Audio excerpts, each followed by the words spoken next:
こん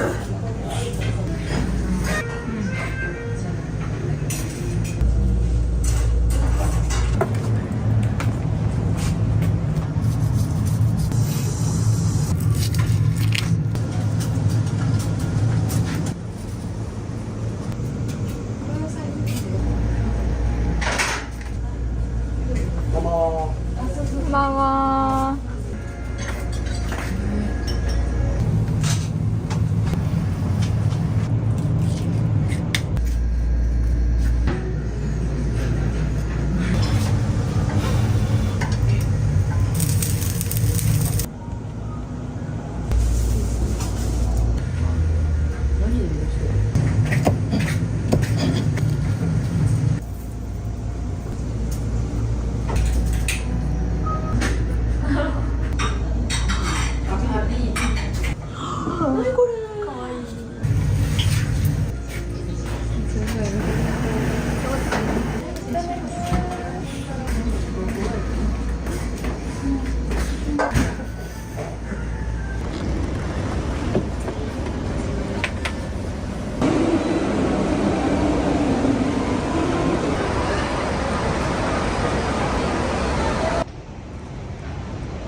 値段はあんまり変わらんねんけど値段このやるやつとこのいいよ超えとるよ。はい入れといてください。はいわかりました。16のかまあ14。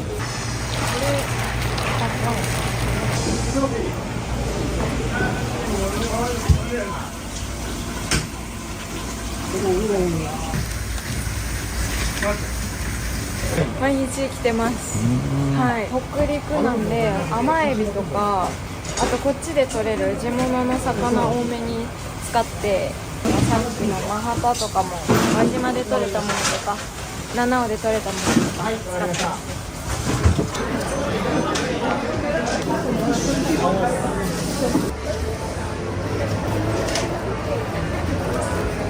大学の最後の1年間をその畑中でバイトしてて、調理補助やってみないかって言われて調理補助に入ったんです。でなんかそれが楽しかったから、今のオーナーの畑中さんにちょっと働いてみたいですって言って、そしたらいいよって言ってくれて、そのまま。私自身がすごいお寿司大好きで、もうお寿司自分で握って自分で食べれたら最高じゃないと思って入りました私は畑中さんからなんかいろいろ魚のさばき方とか寿司の握り方とか味の付け方とかは教わりました。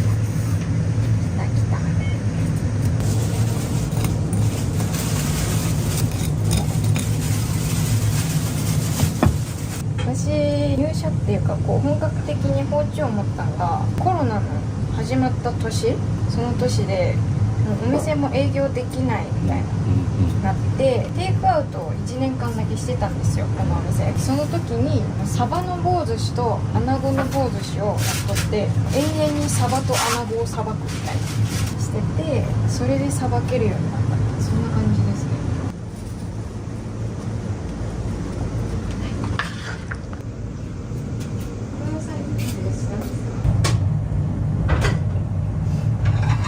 今は石川県の加賀飛びっていうお酒の福光屋さんというところの100年水っていう水がお酒作るのに使ってる水あるんですけど、それ汲みに行ってそれで基本的に出しとる水とかは使ってます。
小岩さん助けてください。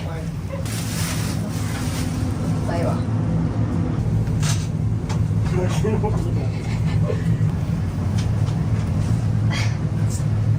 ちょっといろいろやばい。絶対やばい。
いや、さすがに無理でしょこれは。断れないと思ってるんだ。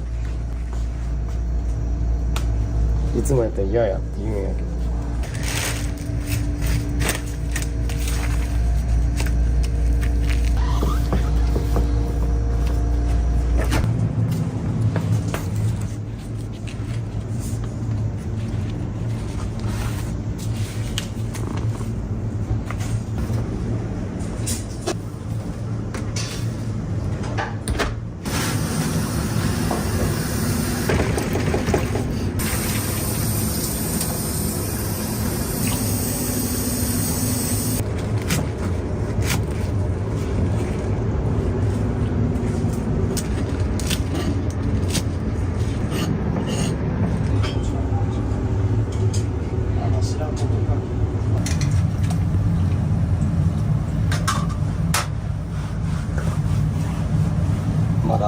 かったですよ。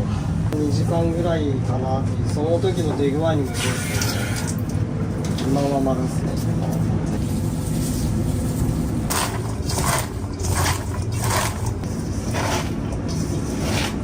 漬物みたいなのいろいろなんですけど、塩で揉んで水分出すんですけど、線がこうやって手で握って繊維を押すとすごい香り立つんで、包丁で切らずにもう手でちぎる人もいますね。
成功です。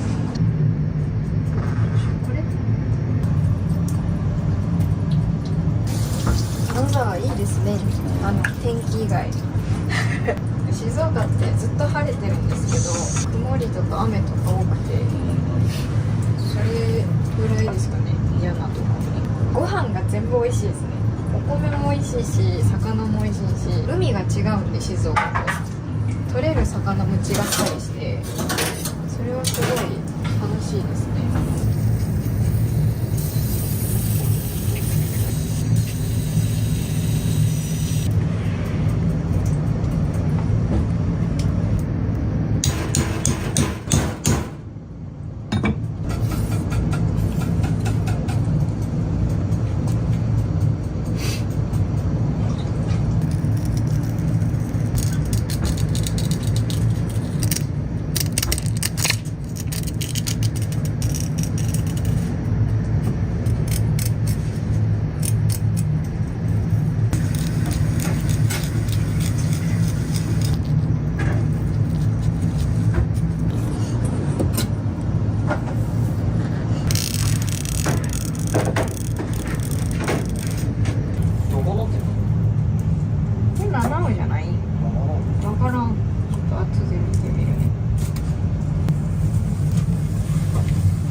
使いたくなくて、一回冷まして次の日もう一回ちょっと火かけてから使うって感じです。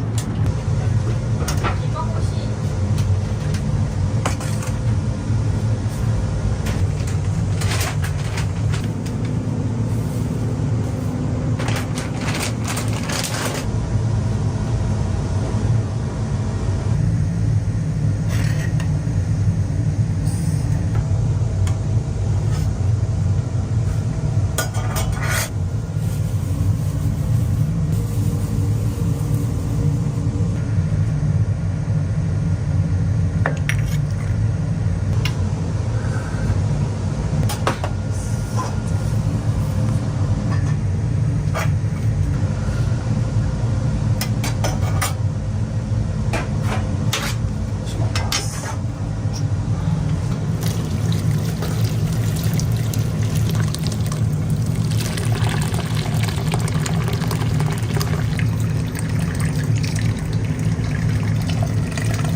鰹節が何を使ってるかとか昆布の出具合とか、昆布が強すぎてもカツオが弱かったらバランスが悪くなったり。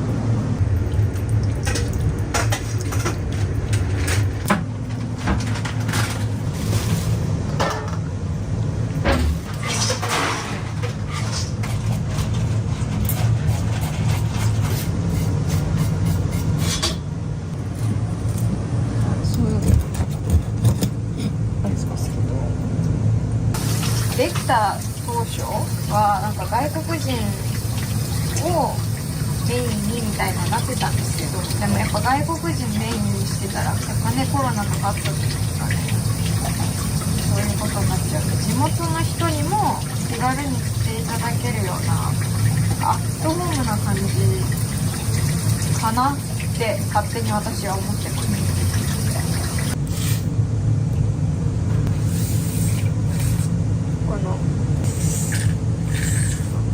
これも小岩さんに教えてもらったんですけど、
につけようかな。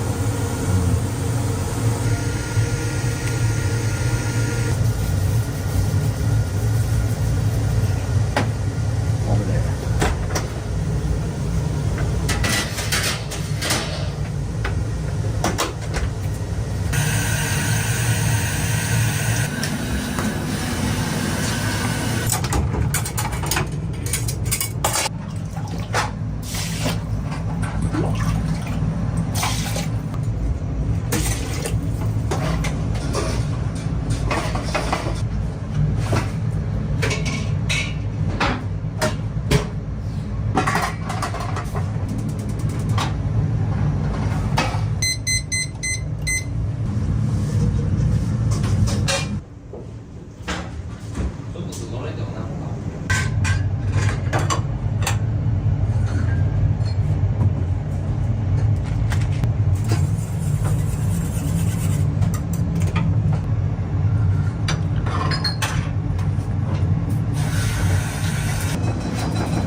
ここはもともと古民家だったんですよ。一番最初はお魚屋さんやってて、そこに看板があるんですけど、今2階に住んでる大家さんの家族、もともとご先祖様が魚屋を始めたらしいです。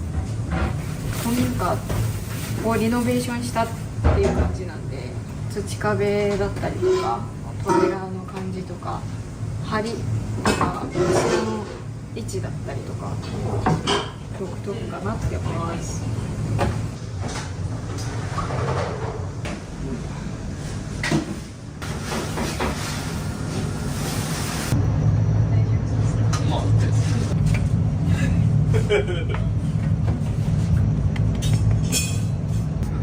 マロさ、出してもいいんじゃない？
それのまあ、くずでちょっと固めたお豆腐になってます。ちょっとオイルと柚子とかかってます。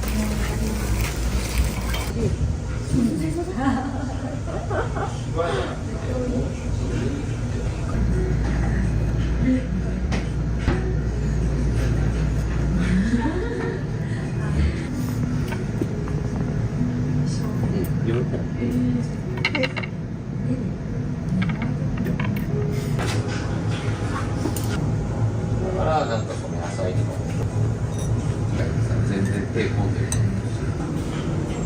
まああれがどっちやろうかな。難しい。まあその味付けが濃い薄いとかって比べても本当になんか興味みたいなさ、そのなんか。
寒ぶりを、わらしをたたきにしております。白身は本日7個で揚がったヒラメを軽く昆布締めにしてます。わさび醤油みたいな感じなんで、お魚と一緒に食べてもいいですし、そのまま食べてもお酒すごい進むと思います。ありがとうございます。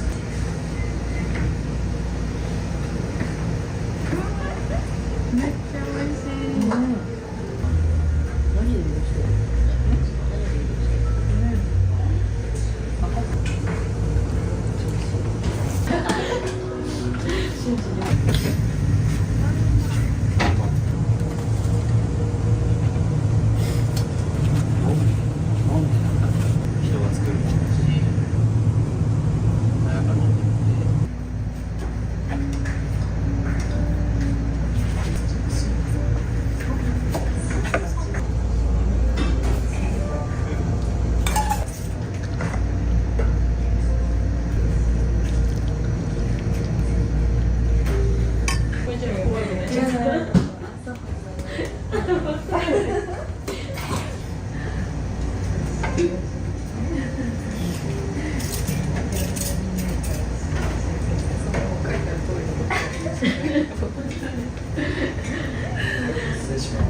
よろしくお願いします。こちらが毛ガニの新庄で、上にはお野菜でインゲン豆、お出汁がカツオと昆布の一番だし、で香りで柚子なんかは少しですね。失礼します。カニを感じる。やばいね。めっちゃカニの。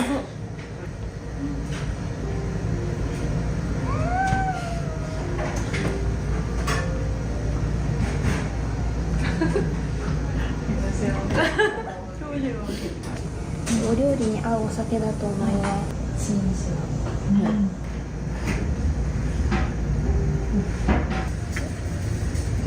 上手。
続きましてまず小鉢の中に入っているのが能登で採れた岩もずくをお酢につけたもずく酢になってます。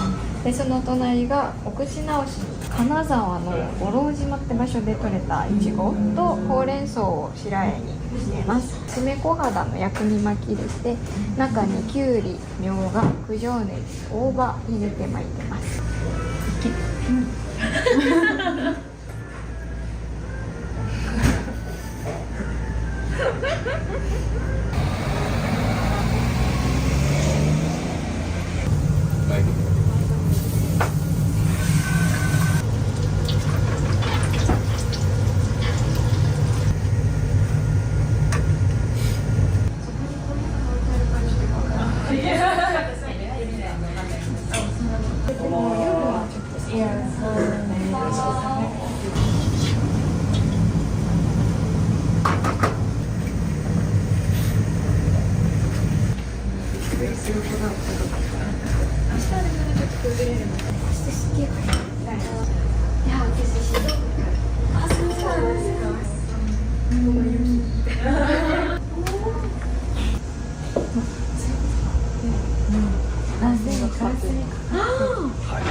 上から自家製のからすみを削ってますので、一緒に食べてもいいし、スプーンでからすみを召し上がってください。地酒がいいとかこういう味が好きとかあったら基本全部純米吟醸。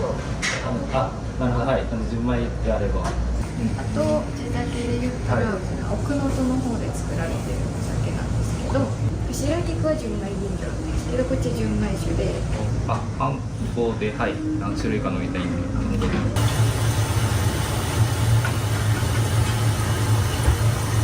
やっぱり。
木本っていう作り方で日本酒の酵母を添加しない作り方なんですけど、まあ、江戸時代ぐらいから採用されてる、まあ、醸造方法なんですけど。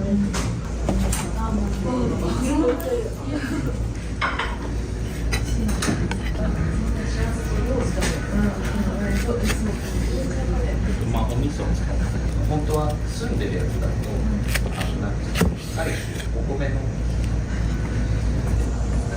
そういうタイプ、まあ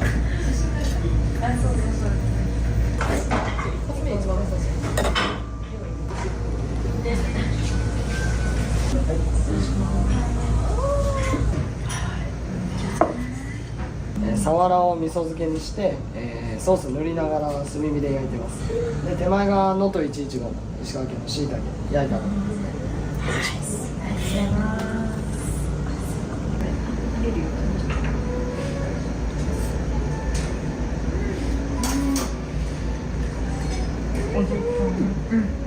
あ言わないすぐして分かる分かる。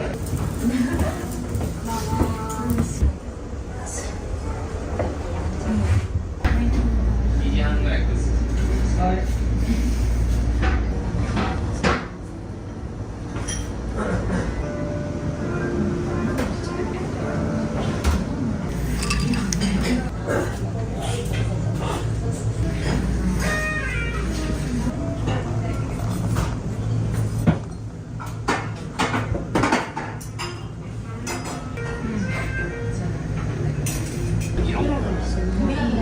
はい。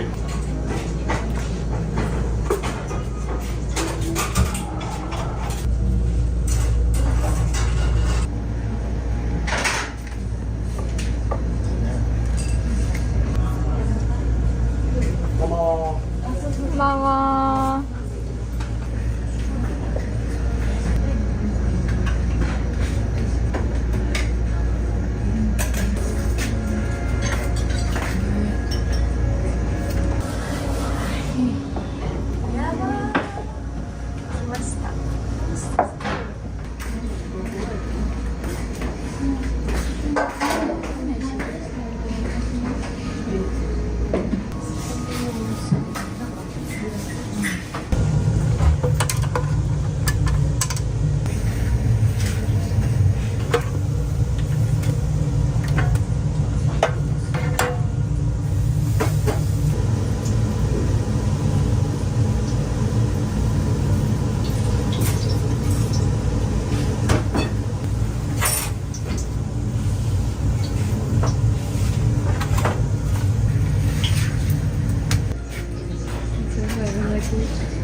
最後手渡しでうなぎを狙ってます。はい、うまきゅう。美味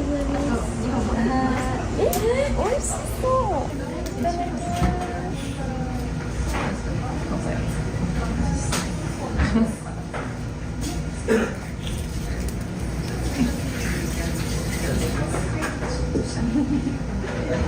こちら8センチですね。小鉢の中に入ってますのは、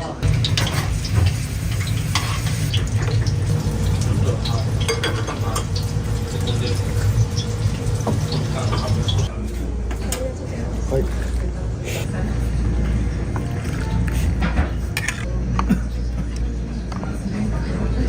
お待たせしています。お刺身です。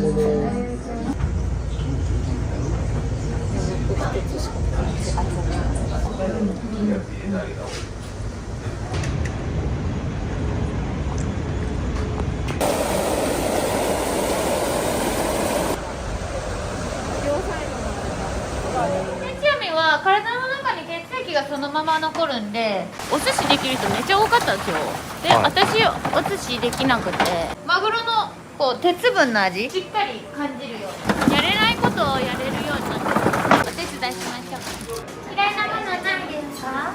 綺麗事好きじゃないんですけど、ありがとう。うまいびはね、タンパク質の変性が75度以上で、茹でた後にお酢に通すとタンパク質が凝固して特殊な食感になります。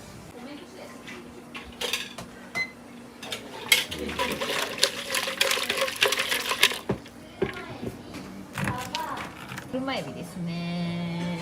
予約満席です。これはね、今切ってるんですけど、ここでは出さない。切るのを見るだけです。ありがとう。やったー。なってたよ。人の店でため息つくね。機械ちょっとね外れやすいんで気をつけてください。これめちゃくちゃいいですね。めちゃくちゃいいじゃん。わかります？反らないんですよ。めちゃくちゃ美味しいでしょこれ。やばいと思う。これ誰もやらないやり方なんですけど、その血管に残ってる血のところを水で通してあげるようなイメージですか。なんかちょっとピンチの時も本当助けられて誰も話しかけてくれんよ。喋るとアホがバレる。変わったお客さんママっていう人もいます。あ、どうするアンキも。なんで怒ってんの？いやうまいよ。私お名前。遠藤寺の通りのところの左にちっちゃい神社があるんですよ。水曜日と日曜日はお参りに行くんですか？行きます。調子は。今日ちょっとあんまり調子良くないです。結構隣同士のお客様ですごい仲良くなったりとか。クリさんでは無理だ。離れにいいとこは絶対そういうとこだと思います。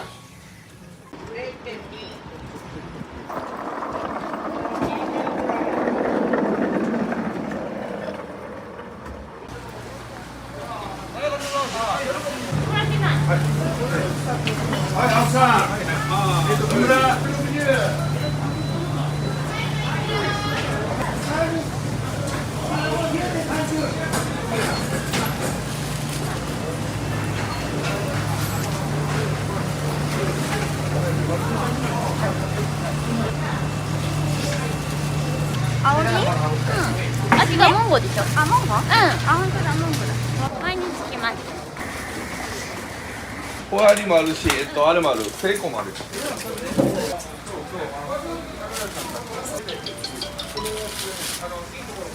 あれ、ハマス、おね、なんぼ ?0.76？珍しいじゃん。私いつも自分でつけてんのにさ。優しい今日だけカメラ回ってるから。いつも自分でやってんのに。俺はいいっすよ、藤村さん。ちょっと別格だと思います。言ったね。だってあれでしょ、腹めっちゃ硬いでしょ。背中が丸い。う4本にするか5本にするか。だって暗記もだよね。で社長どうする暗記も。マジで。なんで怒ってんの？ん。いや、ちょっと今やばい。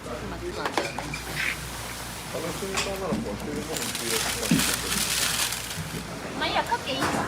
今日誰も話しかけてくれんよ。喋らん方がいい。喋るとアホがバレる。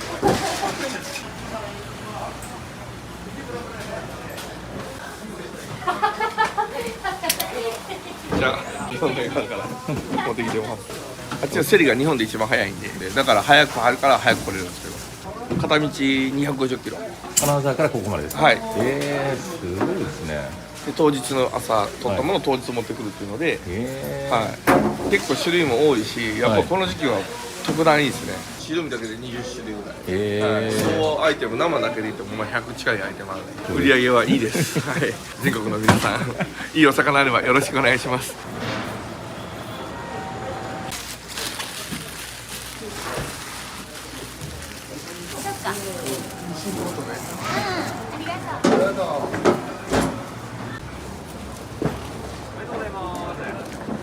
今日は予約どんな感じですか？予約満席です。そうすごいですね。お寿司屋さんは何年前からですか？まだ今30、今年9になるから7年、8年か、8年ですね。お寿司できる人めっちゃ多かったんですよ。で、はい、私お寿司できなくてやれないことをやれるようになって、大将っていう人もいるし、かみさんっていう人もいるし、時々変わったお客さんママっていう人もいます。寝る時間あんまりないですよね。そうですね。今4時間半か5時間ぐらいかな。今はなんか結構バタバタしちゃってるんで、もうちょっとなんかゆっくり時間が取れるお店にはしていきたいなとは思うんですけどね。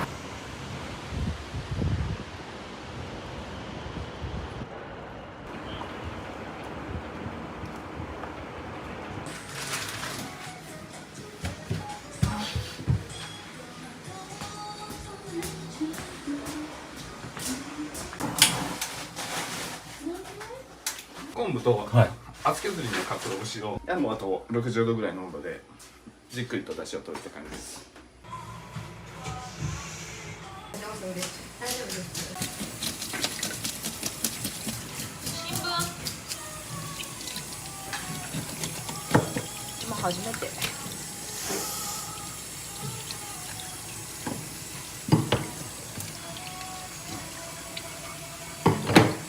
卵入ってるわ。想像力。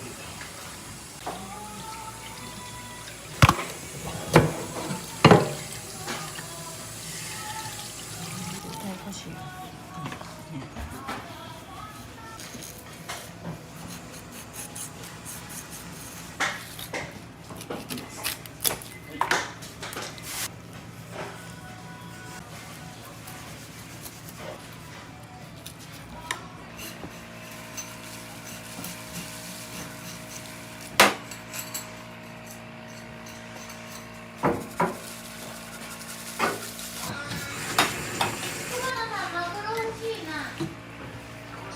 そうなんだ。今回初めて停止だったっすよね。そうですね。ちょっとパリッとした感じのテイストではあったんですけど、なんかお客さんの反応がでもめっちゃ良かったっすよ。定置網なんでやっぱ体の中に血液が残るからマグロ本来の鉄分感じやすいと思うっては話し、もちろんした上でちょっと厳しいですかね、強出しとか。今日私なんとか頑張ります。大丈夫ですか？久保田さん油抜けてきてるからさ、はいはいはい。大トロちょっとまたお願いしたいですけど、結局ネギトロとかトロタクとかでしか使わないですよ。冷凍だとやっぱ身が硬いじゃないですか。だから大トロなしにして、中トロまでで売ってます。いつもありがとうございます。小肌は締めてから寝かせると臭んでるんで。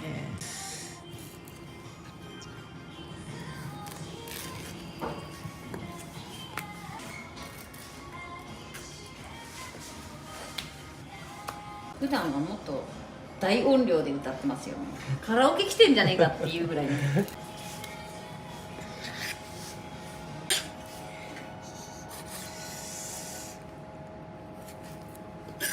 んか私はさばき方おかしいってみんなに言われる。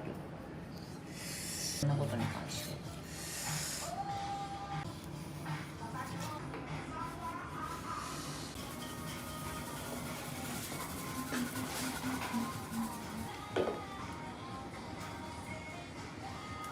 顔アップですか？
みんな。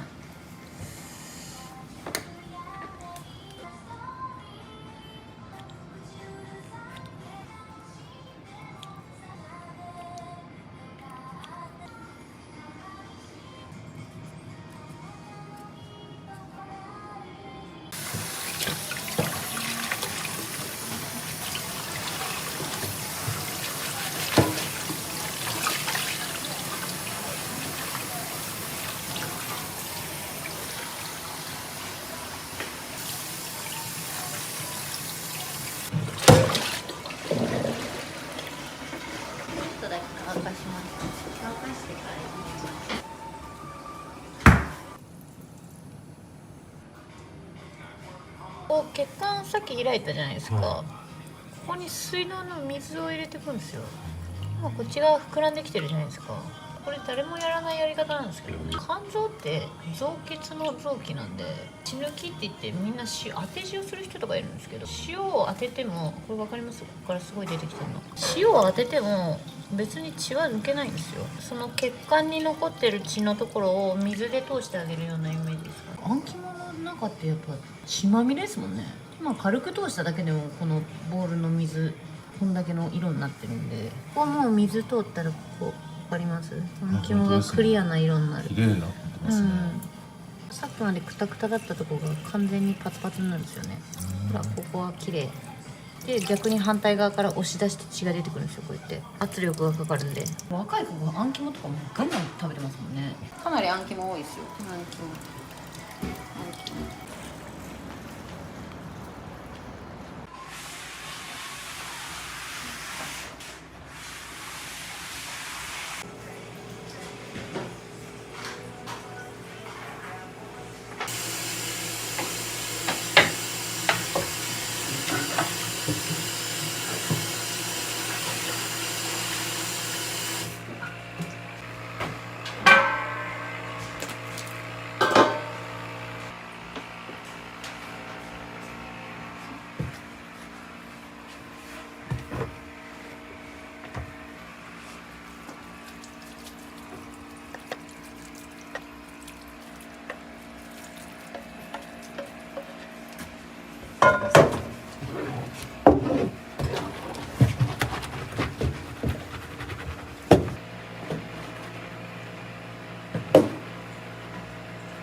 東京っぽいですね、やっぱりね。そうですね、東京に近い車ですね。ここからまた10分ぐらい置いて、表面パリッとさせて、でそこからしまっていくっていう感じです。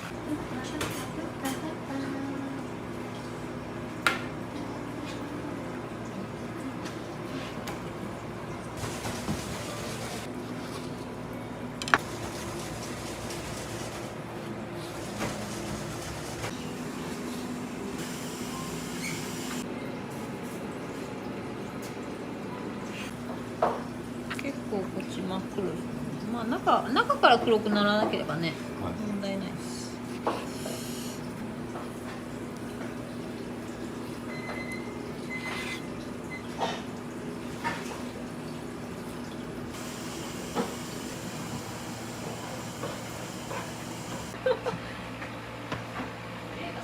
だけでもその方が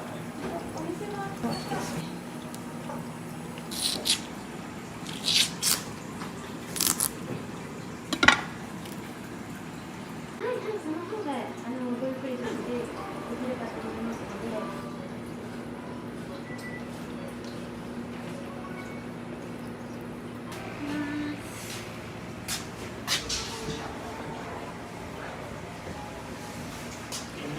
ビールで、はい、いらっしゃいませ。奥に、はい、どうぞ。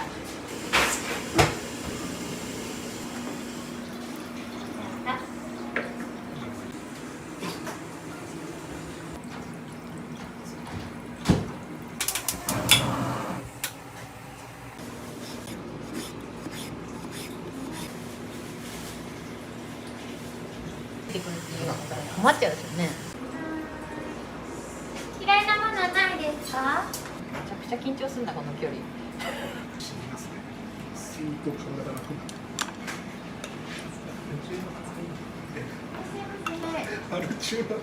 ね、サバの味ね、めちゃくちゃいい。うまいよ。私お名前伺ってなかったから、多分仲違いされてました。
表に持ってって最後に切って出す。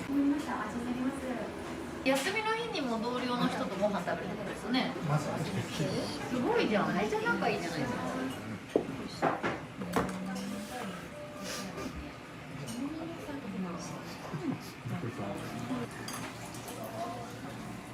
私最初でもまあうちのやつ入れてくれたらじゃあ1個はいいですよってじゃあチタ入れますって拍手入れたらダメですかって言ったらもっと勘弁してくださいビールもだから絶対気に入って、そう私はラガーの方が好きだからそ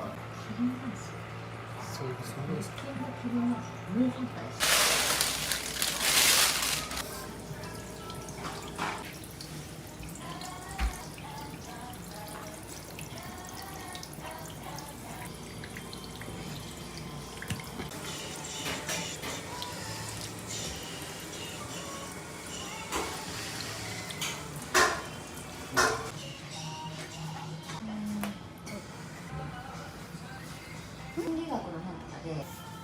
そういう風に喋ってただけなんですけどね。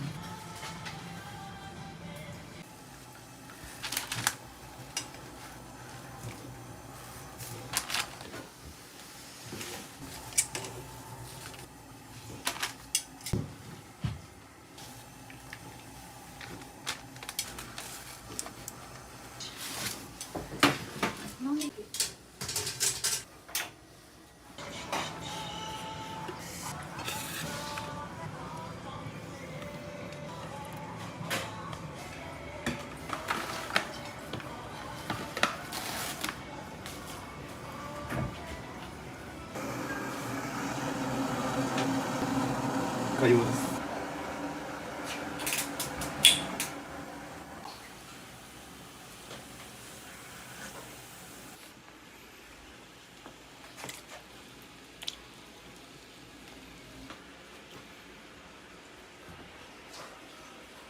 お客様すいません、もう2月ですね、ランチがすべて満席となっておりまして、3月は大丈夫です。はい、ごめんなさい、お待ちしてますね。はーい。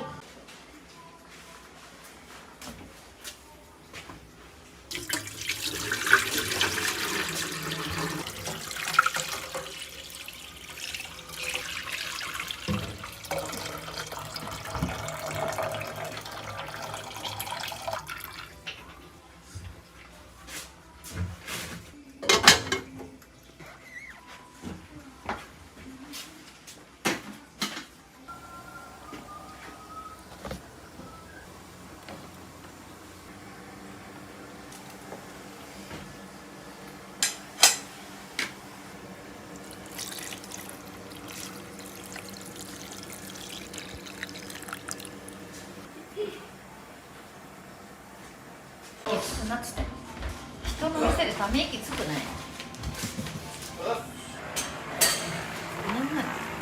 何のスタンスそれは。無理頼んでないの？あ、これキラーの伝票か。それは前の勉強ね。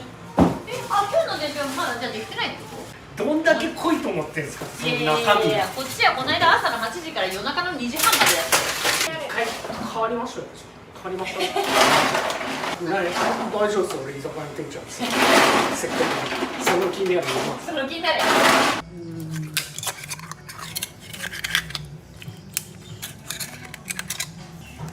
ばいですよね。白鳥の子供みたいな。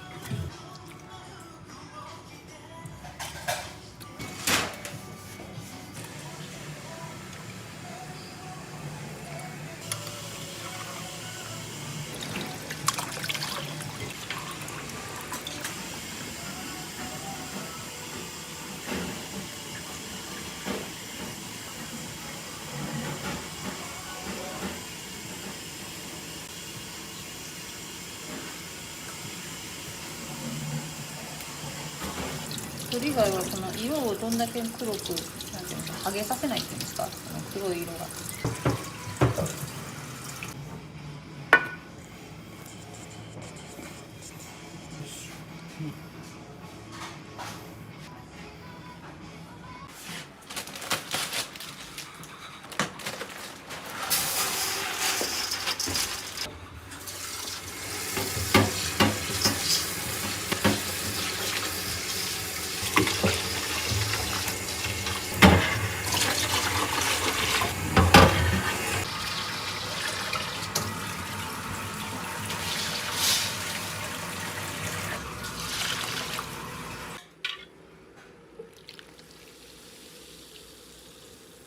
楽しむように。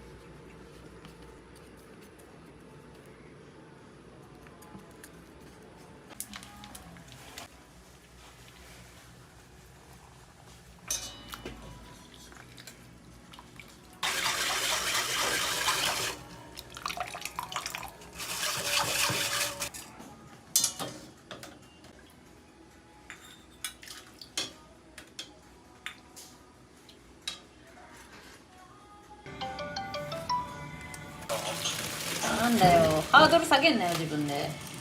自分でハードル下げた。ちょっと送るわ。分かった、ありがとう。あ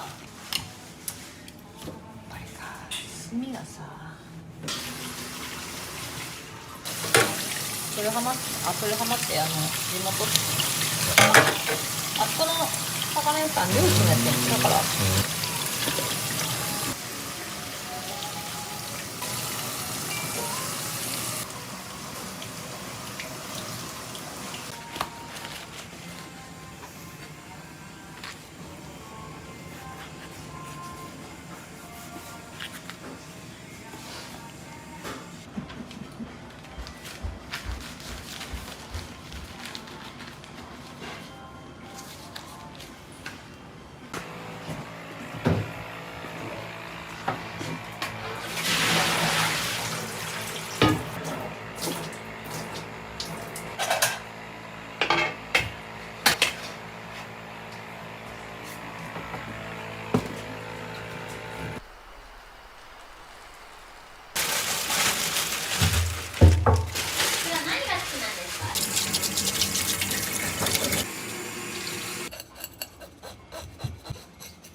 これめちゃくちゃいいですね。めちゃくちゃいいじゃん。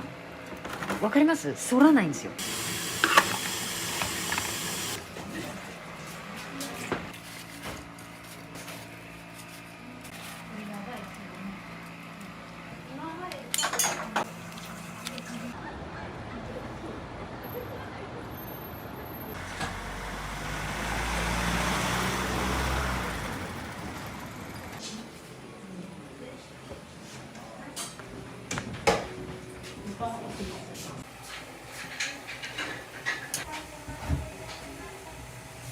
梅酒のソーダ割り大丈夫ですよ。これめちゃくちゃ美味しいですよね。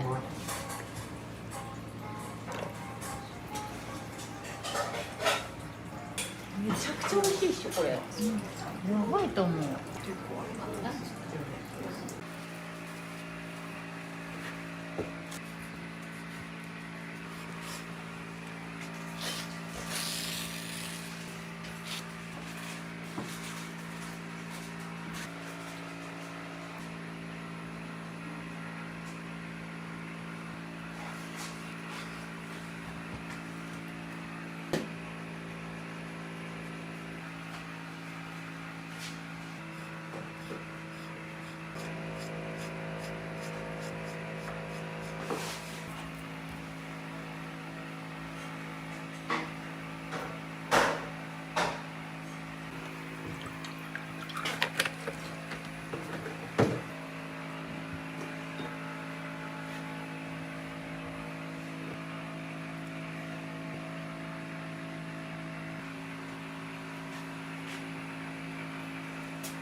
いうのが結構独特のやり方なんですよ。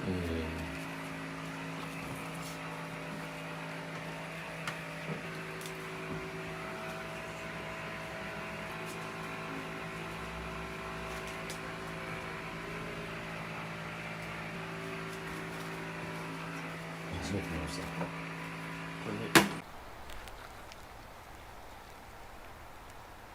トリエ系っていうフレンチ鉄板フレンチわかります？あそこのシェフをね連れていらしたの。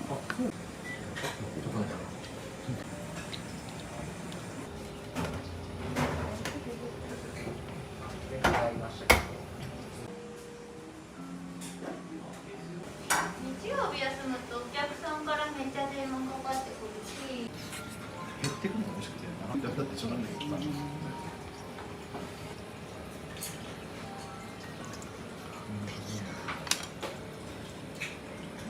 まだ出始めですね。名古屋柳橋はこれねまだ1軒しか持ってない小餅やリーカ。うん。中にね卵が入ってるね。多少合わせる。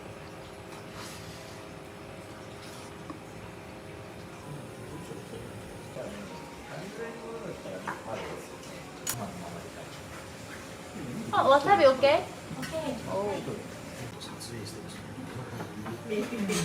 はい、小餅やリーカ。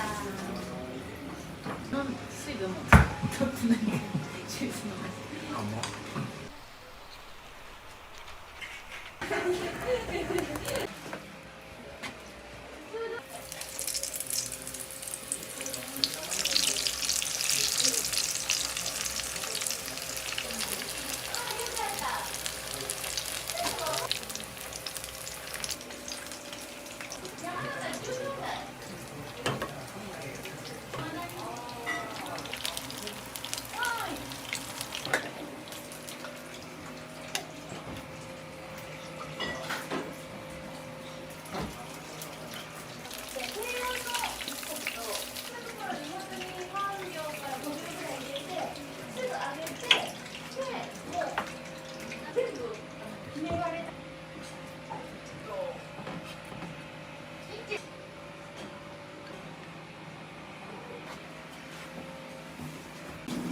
まだ本当にね絶対入るわけじゃない。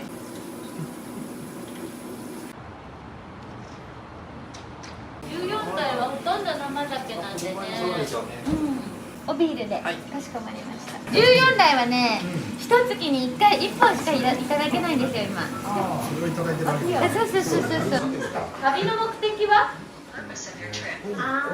メニッシュ。ここに来たんですよ。すごいな。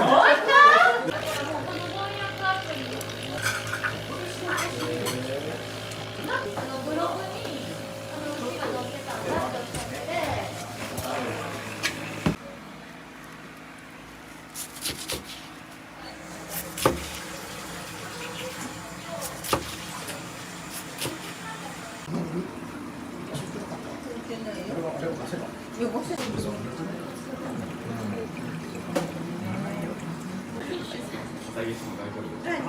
先生、ラトリエ系行ったことある？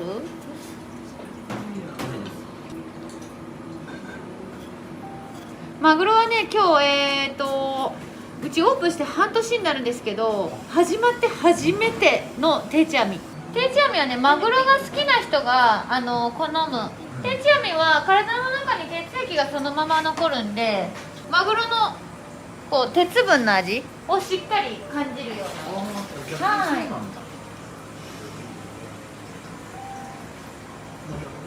違うものにしますか？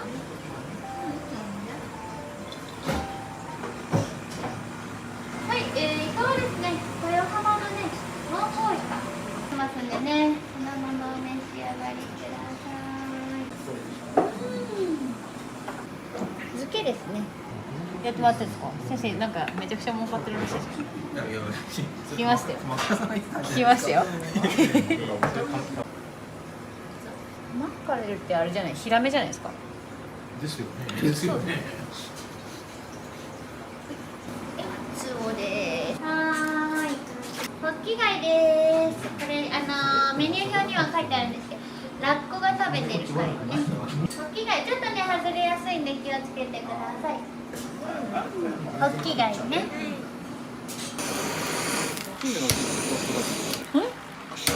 いやさっきやとみの話してたから金魚なんですね。どういうことなのかな。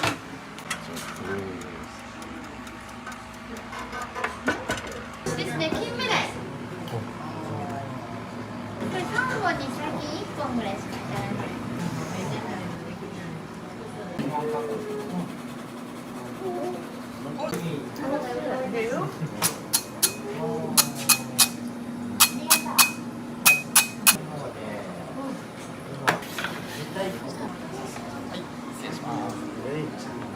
あん肝とアンダーフィッシュルーマンフィマンフィッシュはい。じゃああん肝トーストです。裏ごししたあん肝を上に乗せて焼いております。はい嘘。馴染むなら僕もファンですって言います。私激弱だと思ってるんだけど。クイさん白子入れよっか。ちょっと予定なかったけど。わかりました。マジでやめよう。僕はまだ感じたことがないからとりあえず一回譲ります。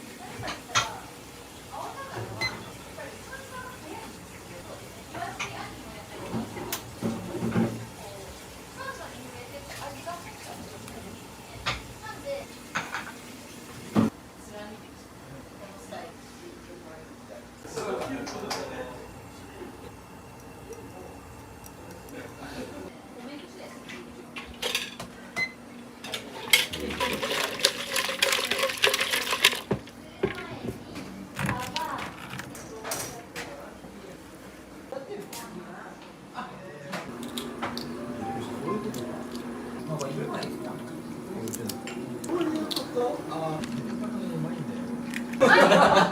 カーテンの隙間から写真撮って先生。これはね、今切ってるんですけど、ここでは出さないかもしれないです。切るのを見るだけです。車エビはね、タンパク質の変性が75度以上、80、75から80。で茹でた後にお酢に通すとタンパク質が凝固して食感が特殊な食感になります。車エビですね。広島の呉のお酒ですね。特別純米のウゴの月。ウゴ。これはい、どうぞ。サバわかる？はい。はい、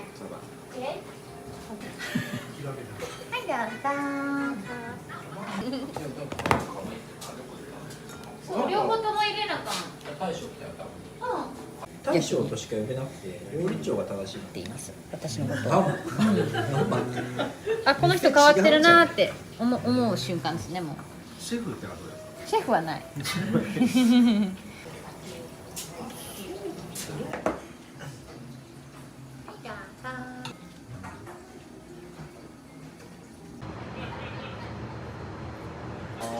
いつまでも見るのもおかしいけど。話すときは人の目を見てっていうのをすごい言われてきですよね。この辺見ろって言いましたよね。とかこの顎のあたり。何にも思ってないです。だって人の話は自家製のカラスミです。はい、失礼します。具の白子の醤油焼きです。上からカラスミかけて丼にしてあります。温かいうちに食べてください。クリーミーな白子とカラスミの塩辛さがちょうどいい感じになってて、いくらでも食べる感じになります。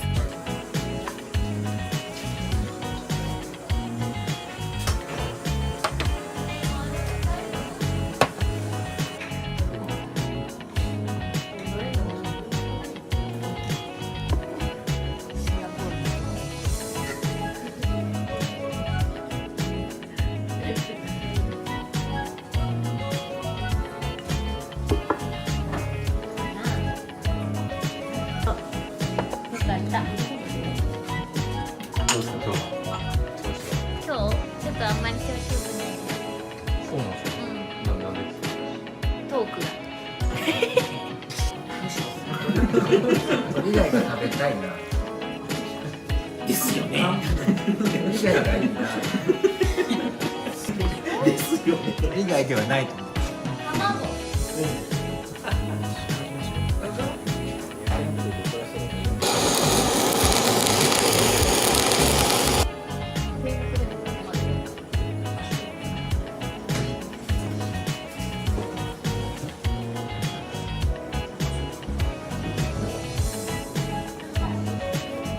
これを食べるためだけにランチに裁縫しましたってこの間インスタ上がってました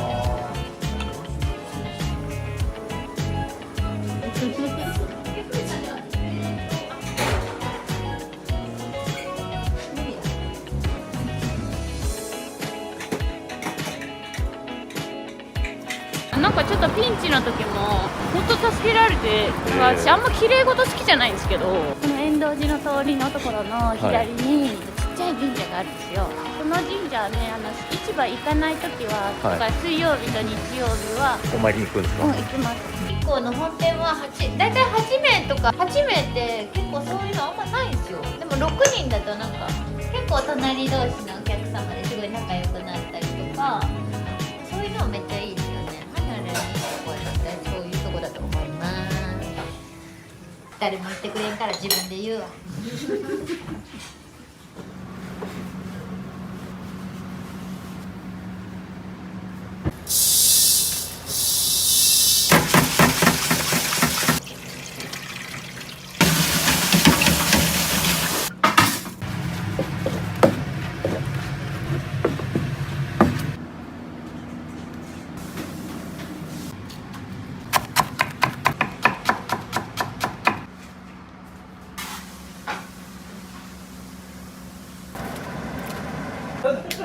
ね、最悪10個も。いや、そりゃそうや。いや、確かに。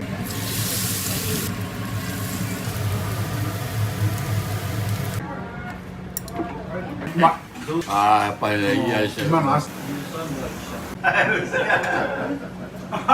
剣に入ってませんね。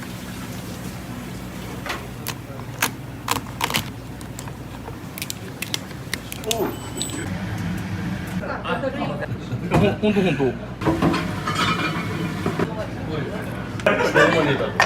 失礼いたします。ご瓶なしです。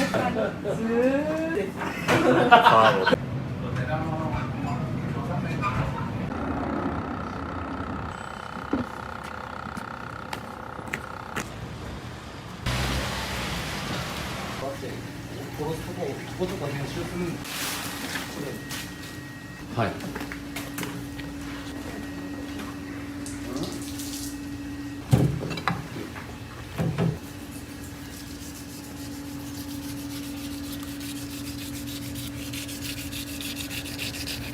手上げる感じ叩いたら。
もう本当まだ可愛い。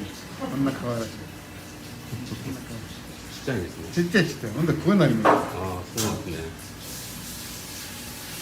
ね。送り返してきてるんですよ。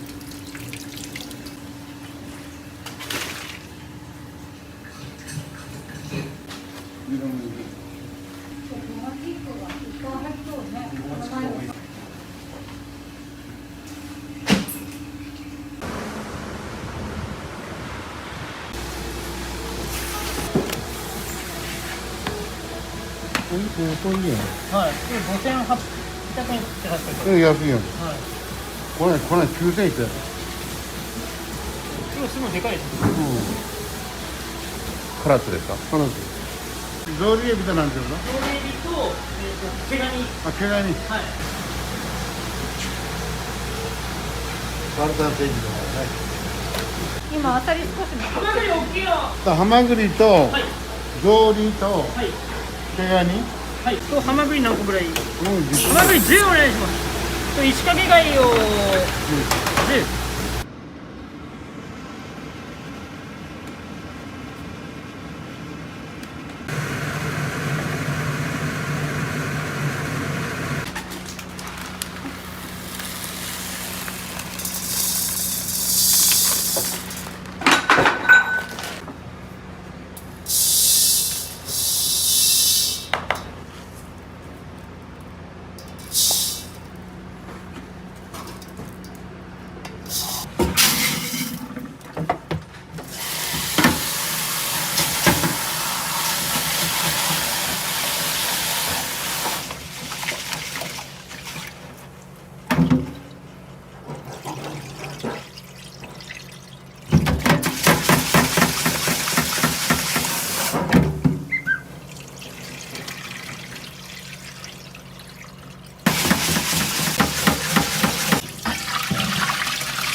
それだけやって。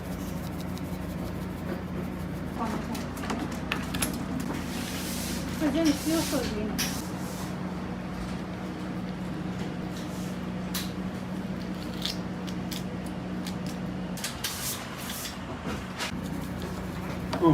何キロやるかな。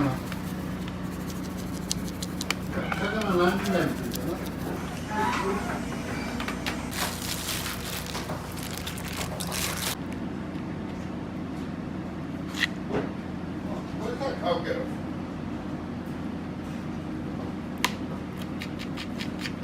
はい、山岡です。はい。はい、お世話になってます。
唐津の黒い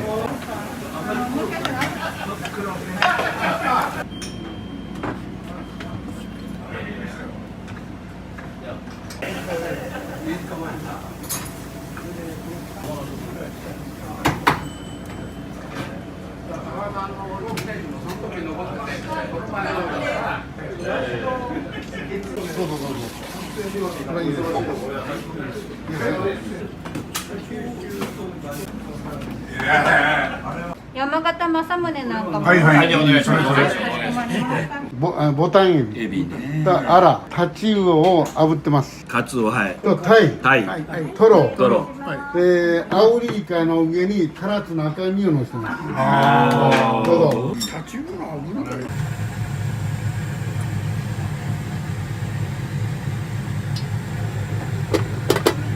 してます。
天ぷらで、それを聞いたもんだから。これがタラの白子ですね。松茸とズッキーニの天ぷらです。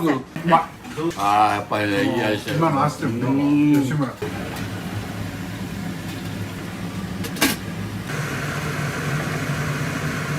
同役特役の5年間は。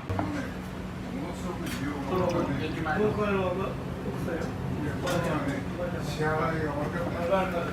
失礼します。糸島の花か65です。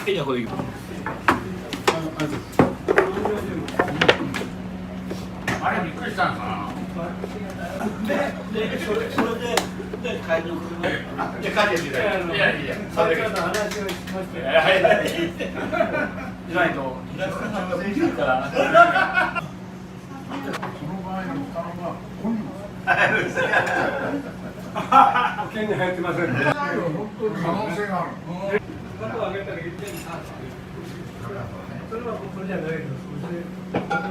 トロ、ヤリイカ、タイ、赤貝、アラ、車エビにフグです。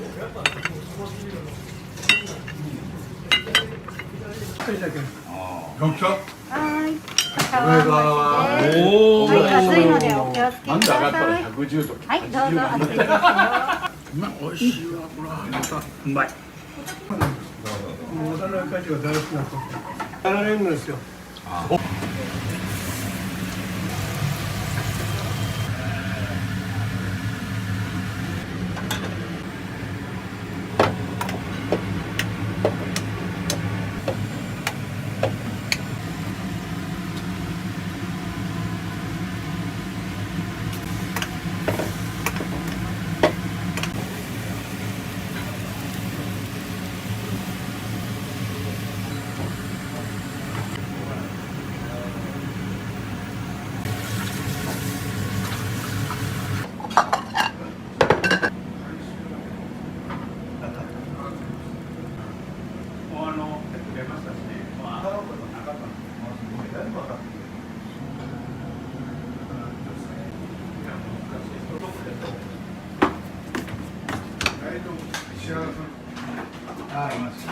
聞いてみたんですけど、実際に病院に入ってみると。はい。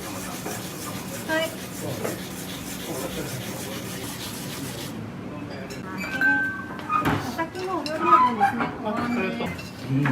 テレサが詳しいけど電話入れて受けさせてると。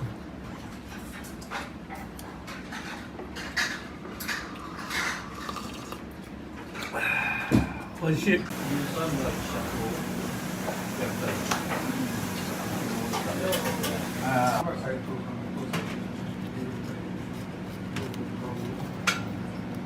お父さんはもうね、この間まあじゃないけど、大将大将。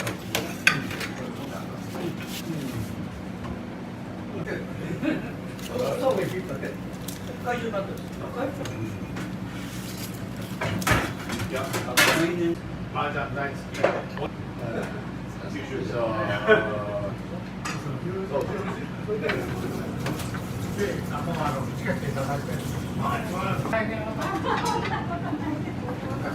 ありがとうございました。ありがとうございます。ありがとうございます。今日ゾウリーブで作った塩の味がする。大将、この汁物はうまい。1日2、3回来るんですよ。童玩で来て、行って、帰ってきて、今度アフターで来て、で、またどこで行ったらまた来て、もうそんな感じの人たちばっかり。若い頃からや。パパ元気？パパやばい。やばい。最近マジでボケとる。僕のいとこの、娘です。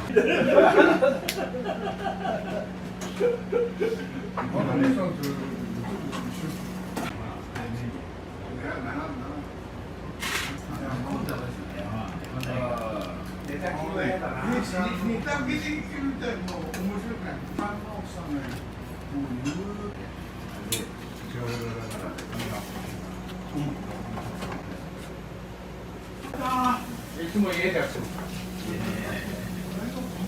血糖値は大体血糖値はね、最悪10コンマ3。先ほどかけてきましたね。今7コンマ6。おいいね。6まで6台にせんとされて6までずっと下げた人みんな早死にした。いやそりゃそうや。いや確かにある程度はあるんですよ。70やったら70で。もうパター練習の方にするね。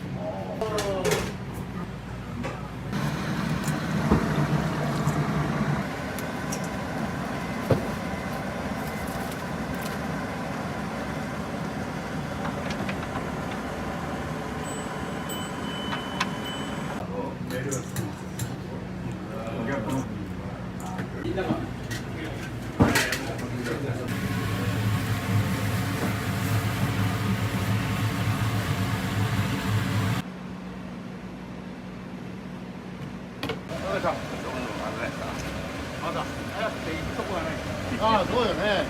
そうです。はい、またやってください。はい。はい。ではすいません、失礼します。失礼いたします。ズワイガニの酢の物ですね。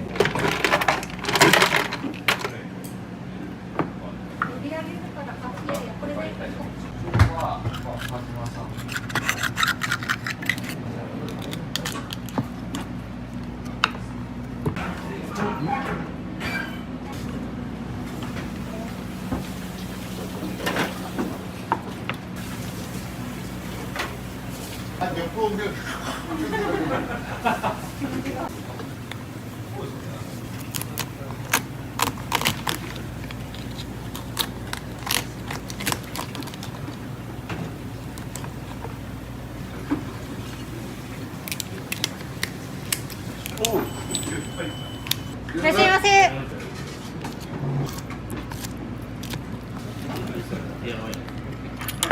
モザイクかけますから。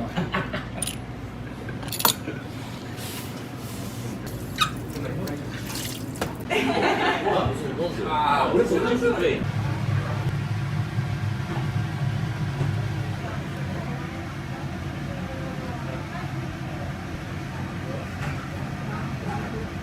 浴びるから、足が浴びちゃうから。今変態って言ったら。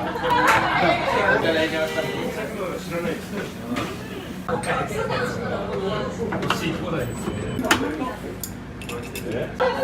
しい男、寂しい男ね。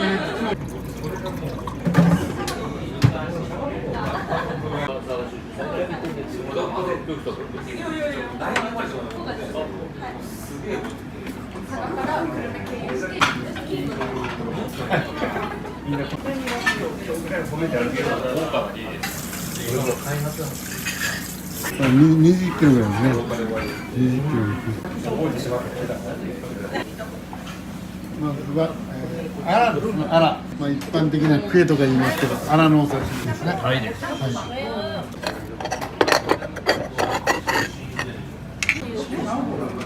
ね。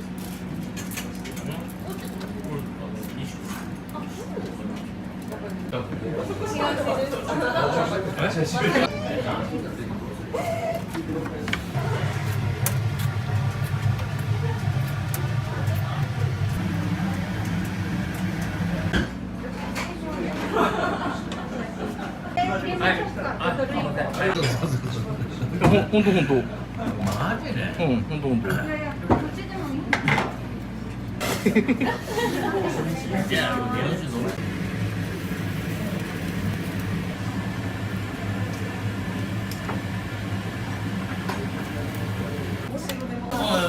水割り？水。運転手ですよ。送迎我々ずっと飲むから。なん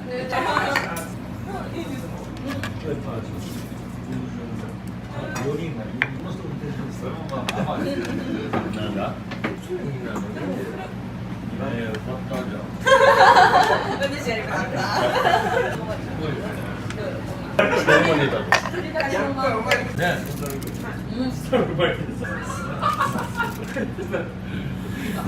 ですけど。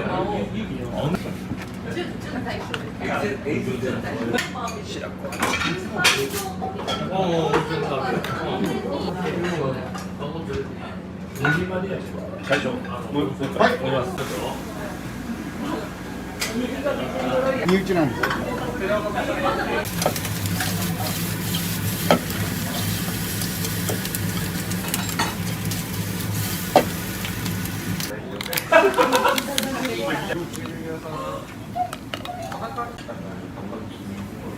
バルタン星人みたいな。バルタン星人や、うわ。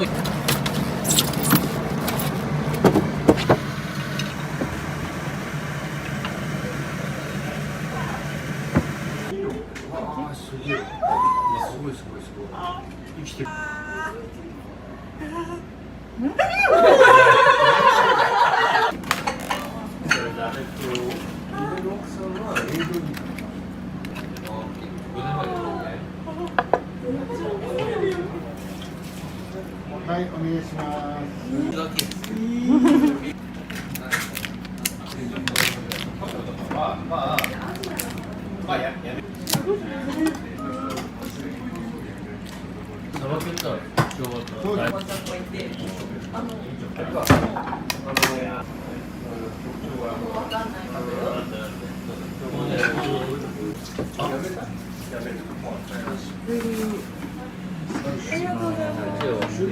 一応ちょっとコースみたいな。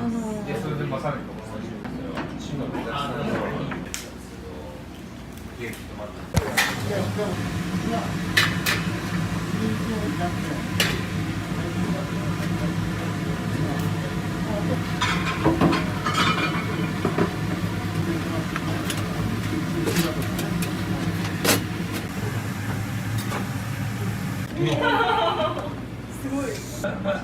も時効です。もう下に2時半ぐらいに来るから。はい、失礼いたします。土瓶蒸しです。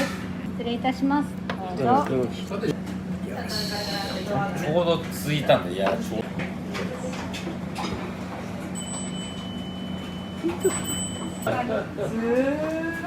やめてるんで。ドライバー一本だけ持ってる。アドベンチャーで夢宿とか。い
勤労感謝の日。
どうも、あたしさん、お疲れ様でした。じゃ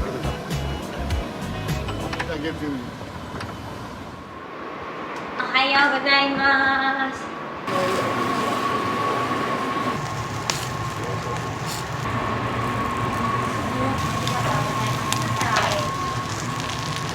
これ秘伝のタレで。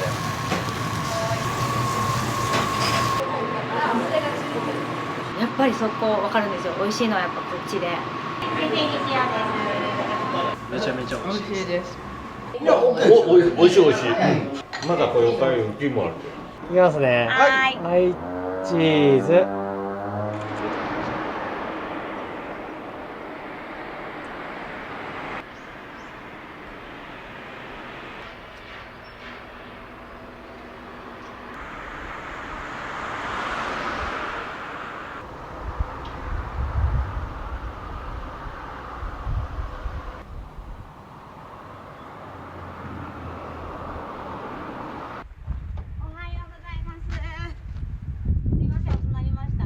初串刺して聞いた内容？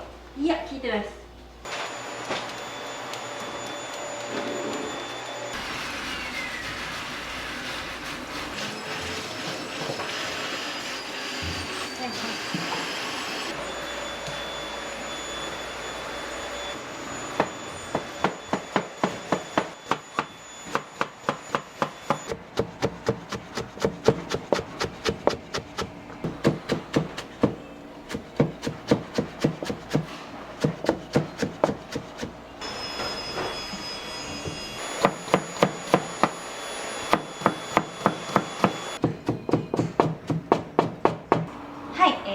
お座敷かカウンターかどちらがいいですか？6時半で3名様でお座敷。前はエステです。自宅でエステしてました。母と一緒にやってましたね。もともと料理も好きですし、昔からそのお店をやりたいなっていう飲食店とかスナックやったりとかやってみたいなっていうのはあったんですよ。なかなかできなかったんですけど、母ががんやったんですよ。頑張って治療費も稼いでてしてたんですけど、ちょっと無理やなって途中でなって、母の治療費も稼ぐために早く店せなあかんってなって進めていった感じですかね。だからもうしようって言うてから1年ぐらいでオープンした感じですね。すごい優しくって料理できなさそうに見えるけど料理が上手でみたいな。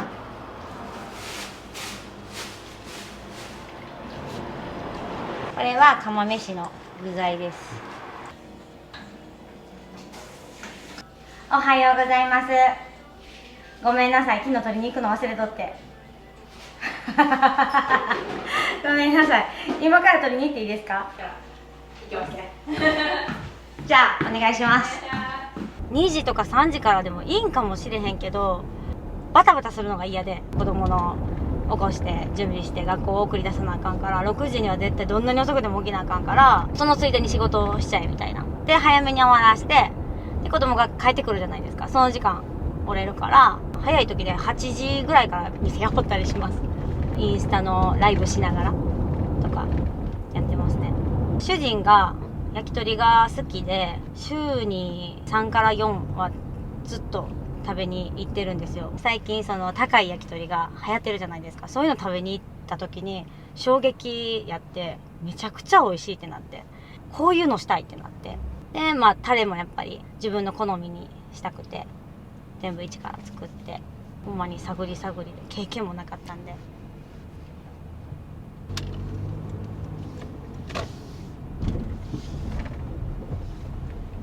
多いねお客さん。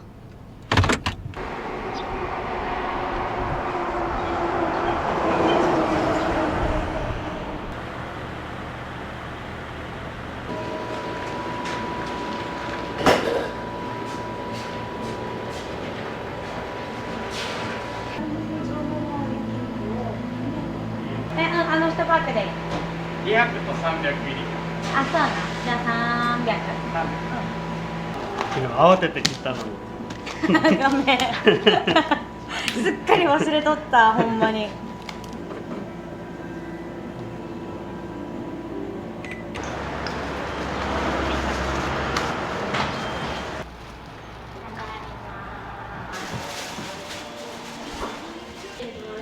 エビまた大量に向かなあかん。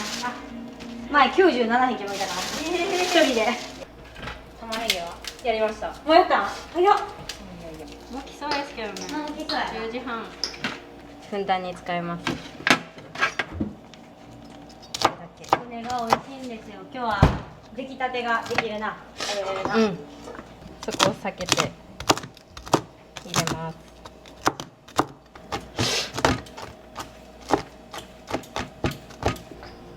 人参。来た。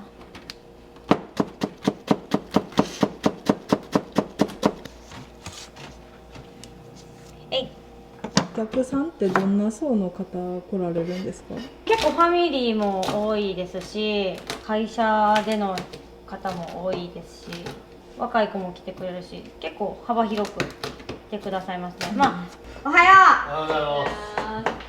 おはようございます。整形したてでやってて。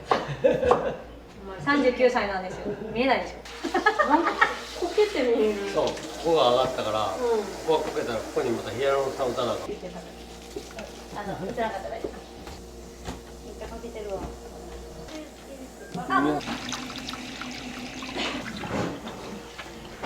っしゃ。こんなん初めて聞いたわ。なん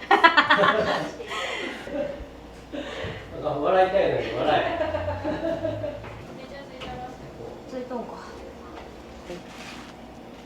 これを切ります。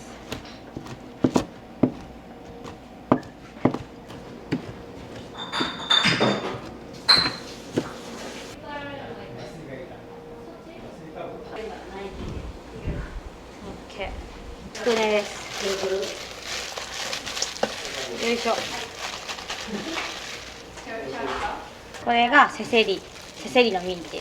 これがヤゲン軟骨のミンチ。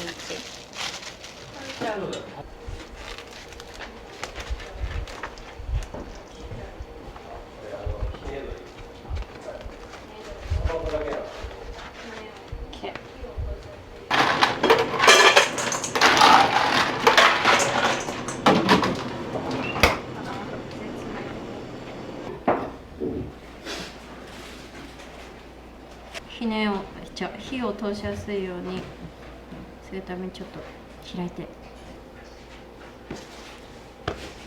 縦にも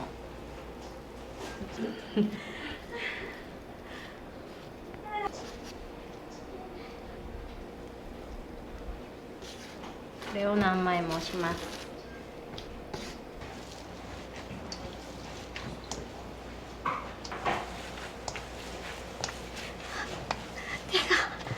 手が凍ってきた。何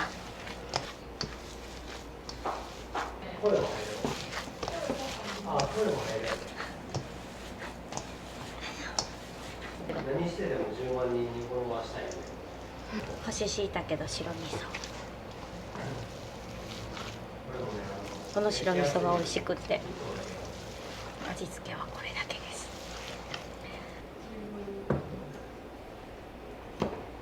これもね焼きやすいように切っとうだけなんですけど、なんかお湯の近くでやったりしてます。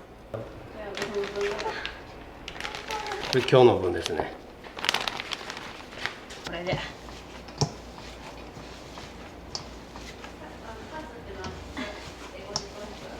ささみです。ささみ。こんな感じで。石原さとみちゃんのね唇をねイメージして切るらしいんですよ、ささみは。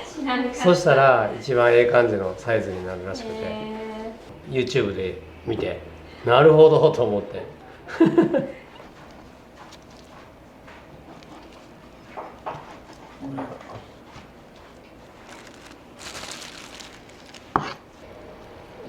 っこいしょ。はい、OK です。ちょっとだけ寝かせます。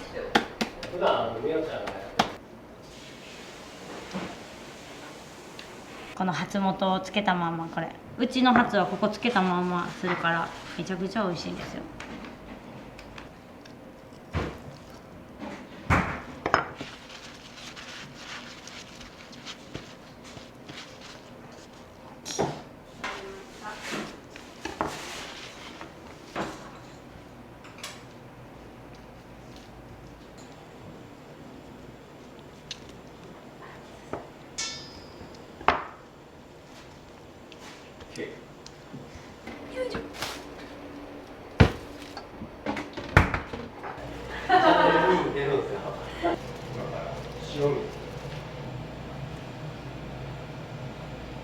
かれこれ何年や。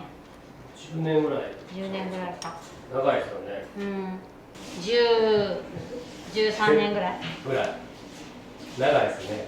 長いよな。でも最近ですよね。この店しだして。うん。ほんまの面白さに気づいたのも。そうやな。誘った感じ。誘った感じですかね。やろうよみたいな。焼き鳥屋やりましょうよみたいなね。で、おかみがやろうかみたいな。さきさんがね違うことしてても一緒にやってたかもしれないですけど、アグレッシブで楽しいけどな、今から塩水につけて2時間焼いた時にふわふわになるんですね。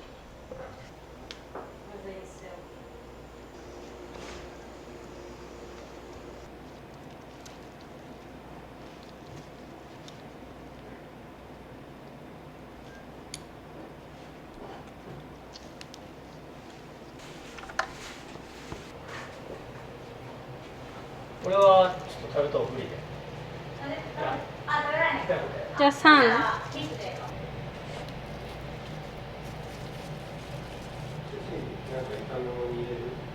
これがね、せせりです。みんな大好きせせり。数食べても飽きないですよね、せせりは。うちのね、子供も大好きで、来たら必ず食べてますね。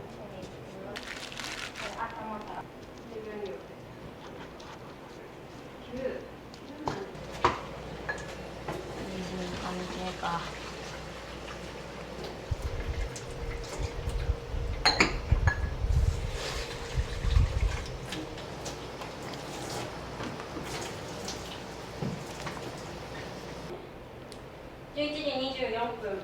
12時にご飯しよブリンブリンに。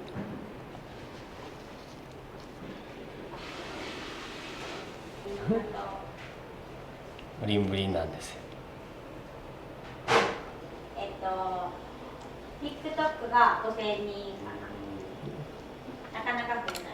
今フォロワーどのくらいなんですか？ TikTok が600人ぐらいで、インスタが800人。1万人になったらね、収益化されるんですよ。残りたったの9400人で1万人になるんで、もうちょっとなんですよ。エアンさんっていう今事務所に入らせてもらってて、もうこっから多分うなぎ登りでいくと思う。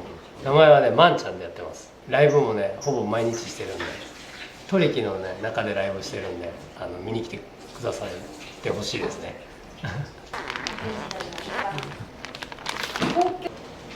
ちの売りの100日鶏の立派な、うち国産しか使ってないんやけど、国産の鶏の倍以上値段する。高いこれ。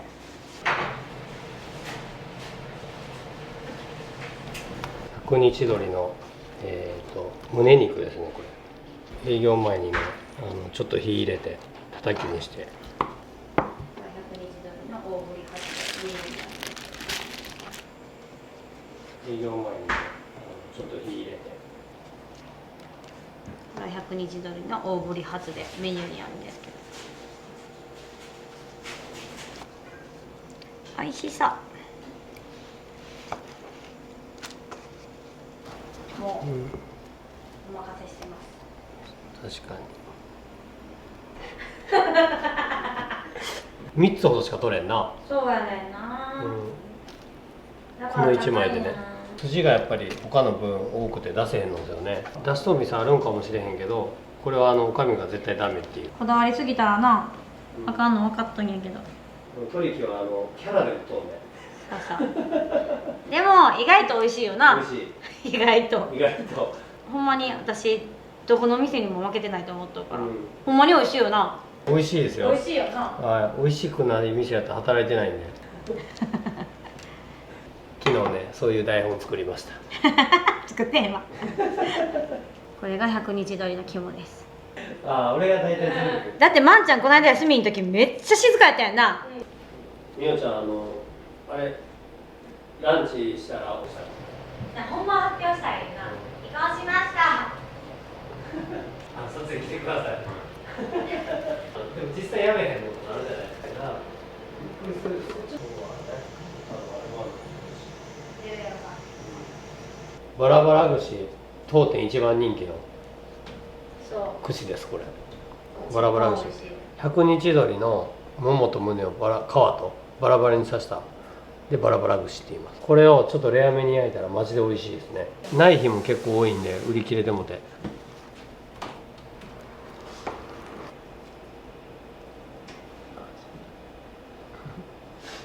箸で、あ、ここ来てな。こう来て、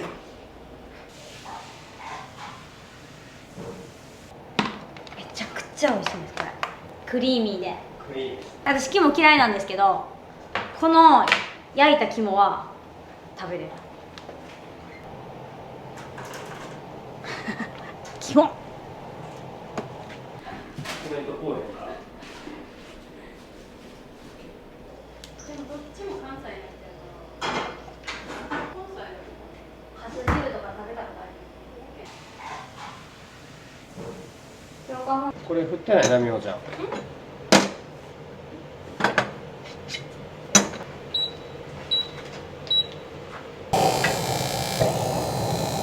グレードの低いやつだと開けて混ぜたりせなあかんのですけど、これ全部やってくれるの。なんか手抜いとみたいで嫌やけどでもほんまにすごいですよこれ。なんせうまい、これでやったら普通の白ご飯でも美味しいです。ぜひ食べに来てほしいですね。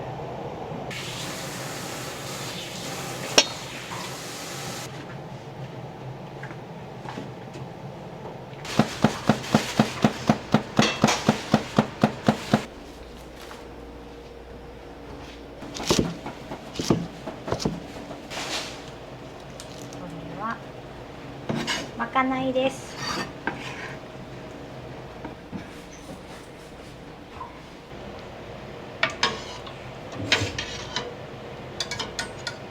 す汁紹介してほしいな。なあ、かす汁ほんま美味しいもんな。マジで美味しい。毎日食べれる。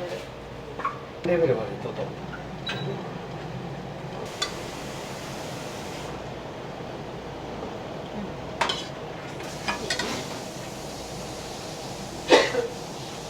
はい。そこにあるやつで。よいしょ。あそこ片栗粉。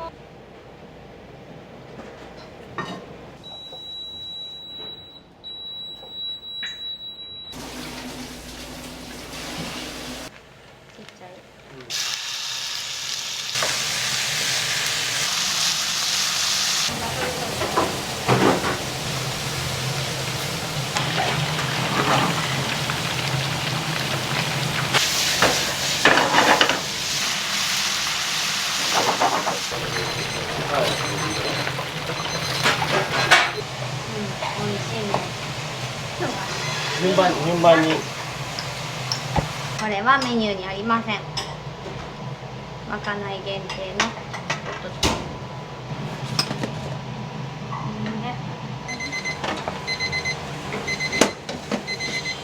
こちらがどちらのこちらですか？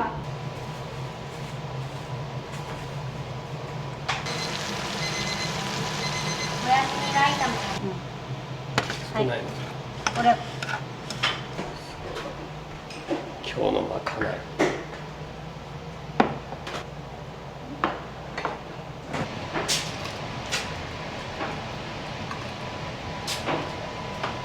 夜はバタバタしとるからなんか立ち食いみたいな感じやもんなみんな。ほい。先生が赤い。大丈夫大丈夫。なあ美味しそうやな。こんな食べれるかな。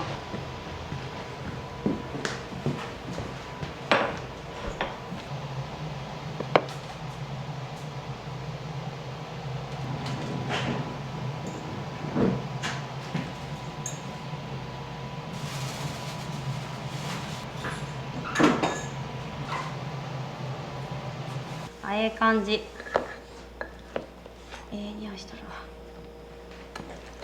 これ薄そうに見えるでしょ。色全然ついてへんやんって思うけど、このだしの味がめっちゃ効いて美味しいんですよ、うちの釜飯は。じゃあちょっとよそいますね。こんな感じ。ね、ライブ配信して食べとんすよ。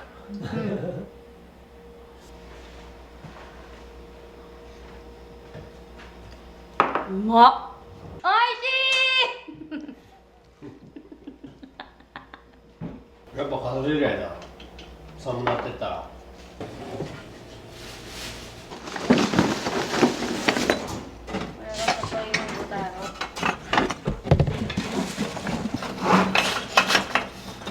これをオープン前に移行していきます。印象は。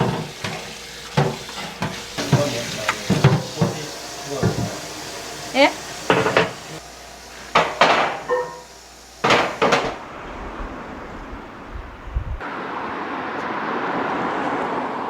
めっちゃ遅くなってます。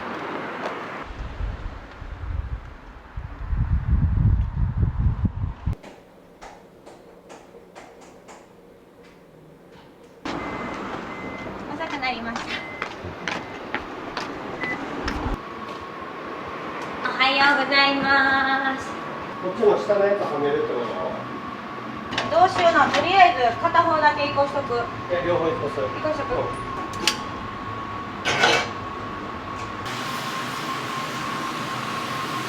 紀州備長炭でしか使ってなくってすごい高いんですよ、紀州備長炭って。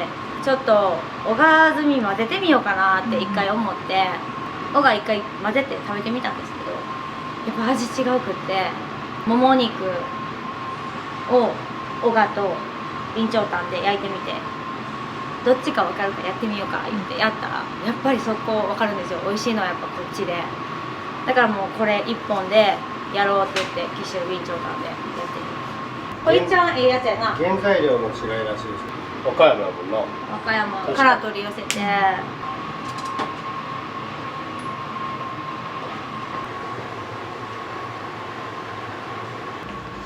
いております。じゃあどうぞ。はい。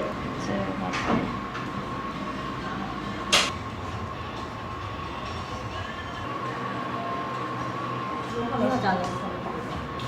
なんか仕事と全然関係ないことめっちゃいつも書くんですけど。は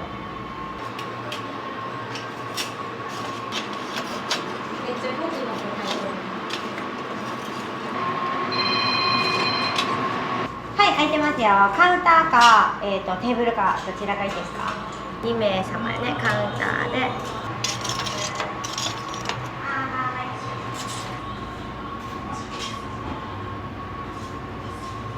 ここに火力を集めたくて、向こう側をちょっと弱火になるように組みたいのと、あと隙間をなるべくなんていうんですか、開けずに積んでいっいう感じです。なんかいろんな食べ方あるみたいなのでいろいろ試行錯誤して、なんかこれが一番取引にも合っとうかなっていう。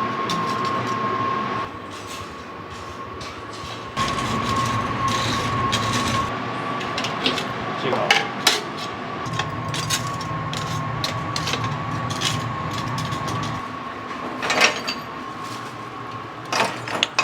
毎回箱を開けて包みの形が違うのでサイズが全然違うんですよ。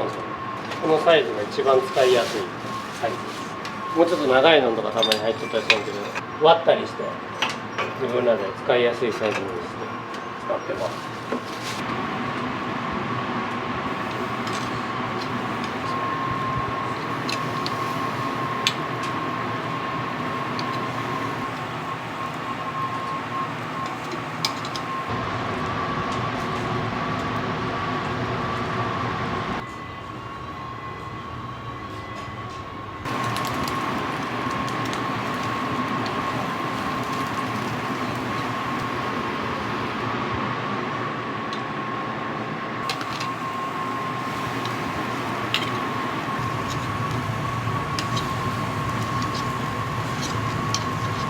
ほんまにこう表面っていうのはこうぐるりだけ焼いて中は生の状態が一番叩き美味しいんだ。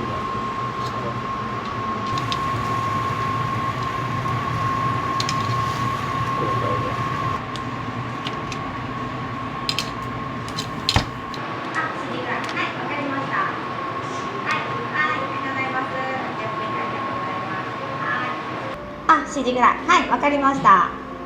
はい、はい、ありがとうございます。お気をつけてありがとうございます。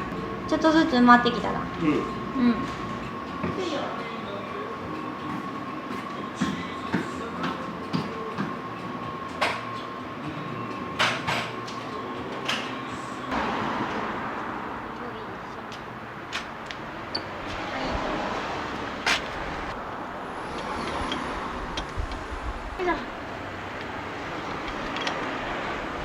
オープンです。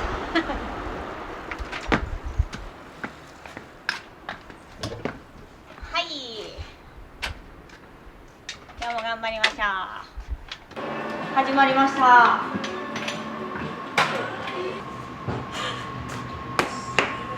毎月やってますね。最初から。たまに読んで泣いとう子おるもんね。他にもたまにアルバイトとかここに入ったらメッセージもらったりする。泣いたよなこの時。号泣した。なんかいつもありがとうございます。取引で働けて貴重な体験をさせてもらって採用してくれてありがとうございます。嫌なことがあった日でもさきさんの笑顔に救われてます。取引で働けて幸せだなって毎日思ってます。さきさんという素敵な人に出会えて嬉しいです。本当にさきさん大好きです。こういうのを書いてくれてキュンですよね。あ、来た来た。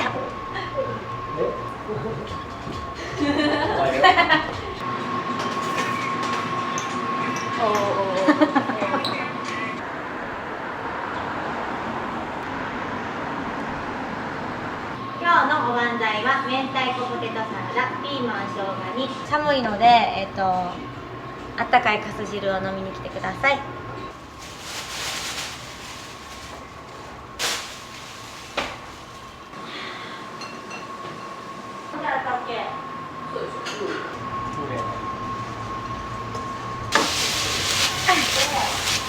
軽く味付けしてそこからマヨ和えします。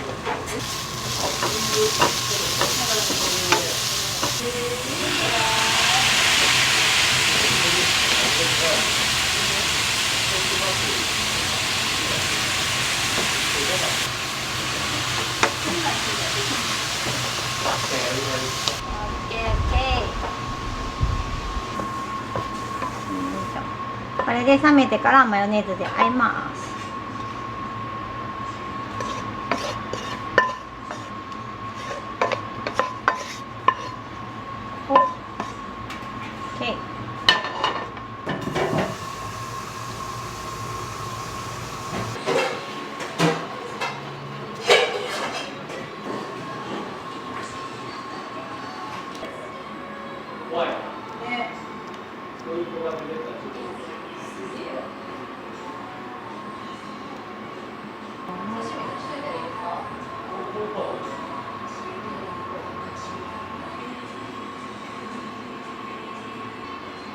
おばありがい。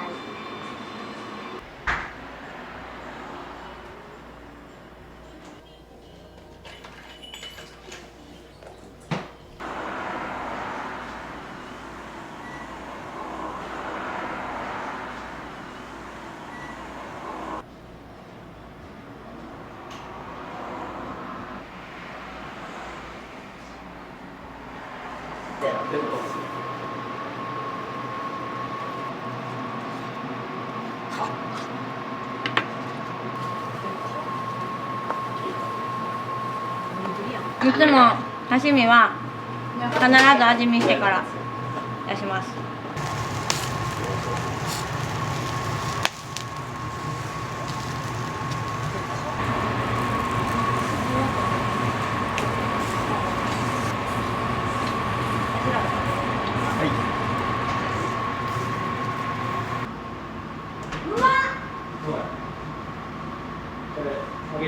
こうね、トリキはね、切ってまわへんのですよ。そしたらここに肉汁が焼いとる時に溜まってこう食べた時にすごい脂っこさがあって美味しいっていう。これはもうあんまり焼いたらあかんのですよ。さっとくらいが一番美味しい。塩をさしてあげて。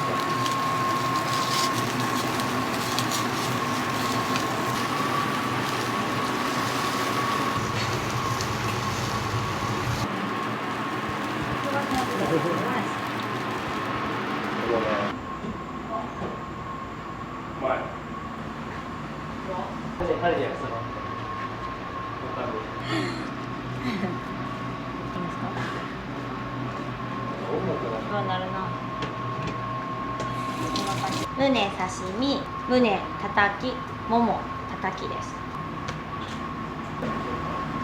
3名さん。全部書いてある。音楽こっちに回そうか。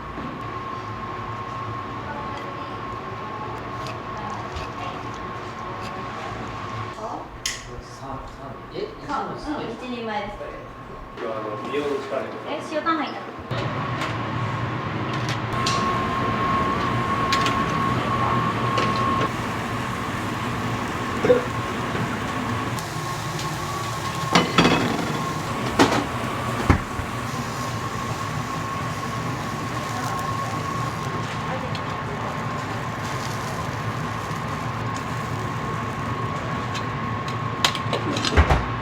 塩タンやってね。はい、どうぞ。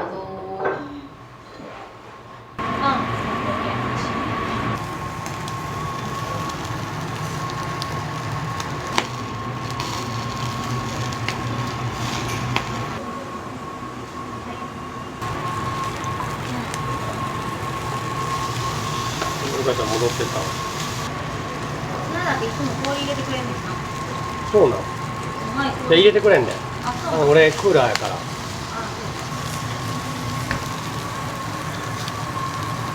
ツタレ。普段だって結構そんな感じですもんね。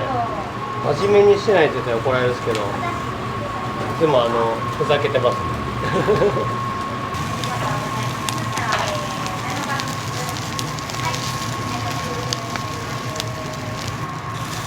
わかめ秘伝のタレで。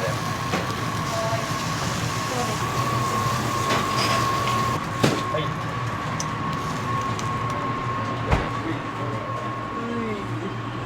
すいません、生とカップです。お肉でも。はい。はい。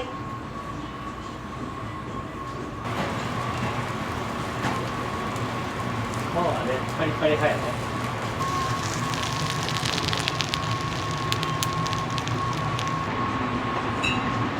皮です。すみません、失礼します。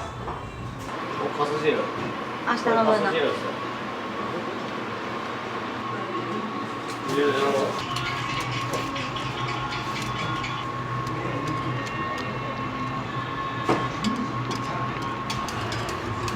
歌いたなるな。歌いたくなる。かす汁の具材を。あ、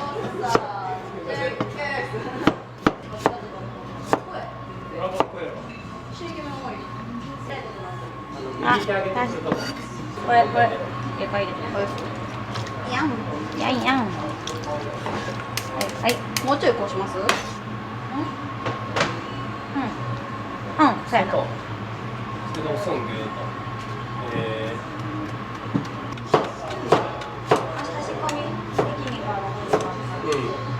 ちょっとなしに行く予定。美味しいよね。あ、落ちた。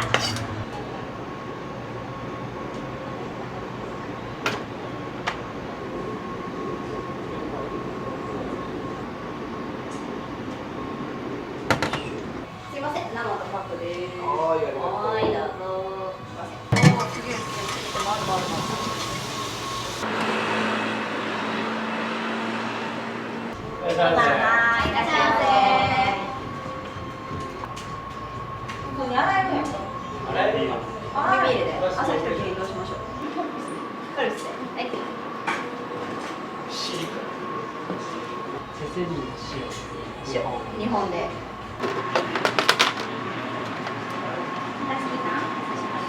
違う。本当です。私の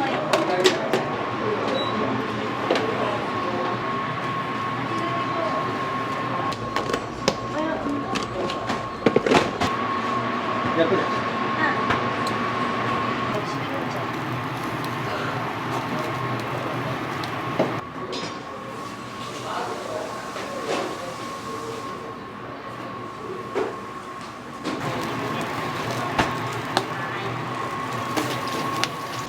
すみません、キマです。はい、美味しそう。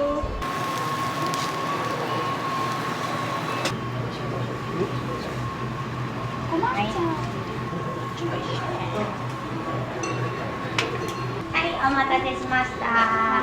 胸刺身、胸たたき、ももたたきです。はい。でもそう思えば思うほど可愛くなるから、そうやって思うべき。私も私は自己肯定感低いから。2回目です。姫路の市外の方で、ちょっと遠いですけど。その SNS で知ってて、で行くかってなって来てからでもう一回また来る。めちゃめちゃ美味しい美味しいです。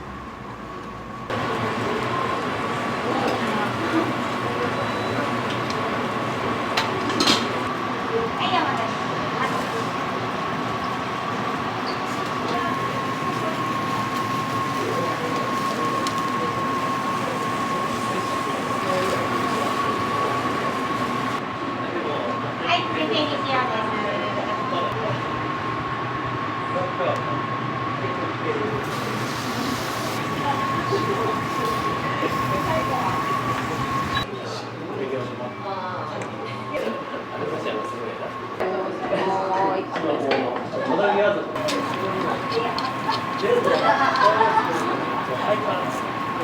ささみお願いできますか。すみません、ささみわさびです。ちょっと早めに入れてます。はい。初、大ぶり初。は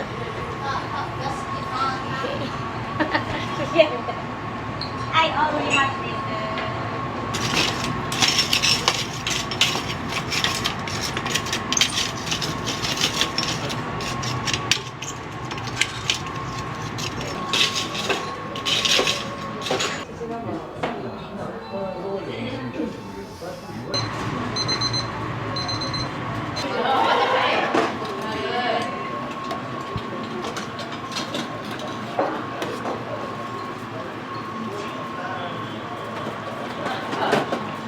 これ筋コンですね。豆板剤です。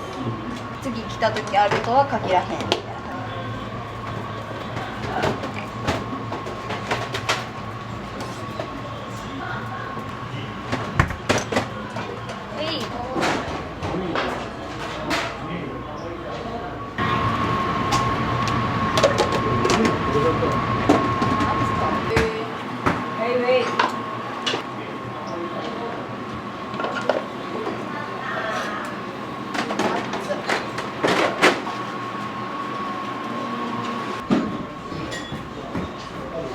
感出来上がってます。はい、いただきます。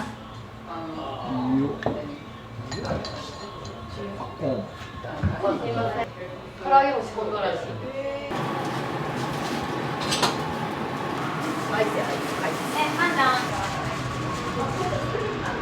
何種類揺れるな揺れるな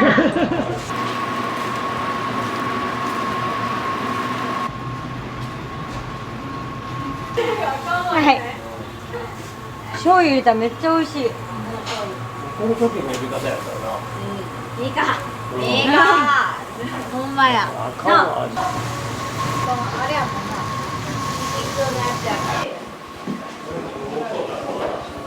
皮とネギマスでしょ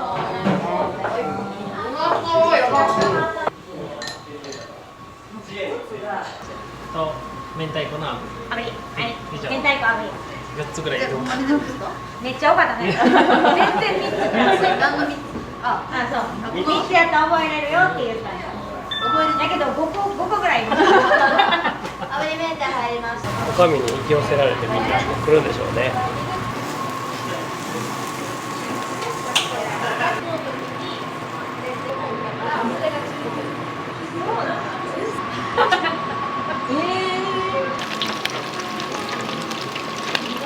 でもそこの仕事場やからな。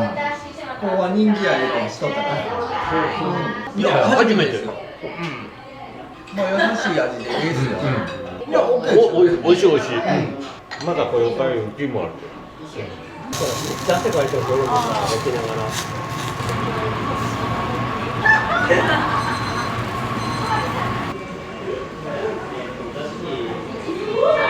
豚しそ。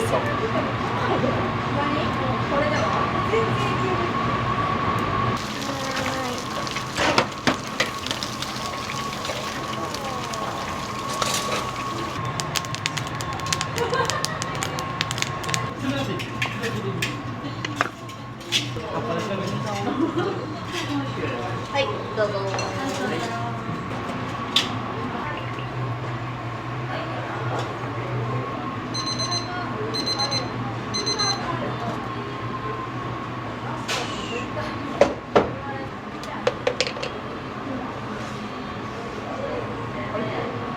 すいません鶏釜飯で筋彫りはみんな。手で食べることできるんでこっち向きでこう向きでこっちいきますね。はいはいチーズ。オッケーです。ありがとうございます。ありがとうございました。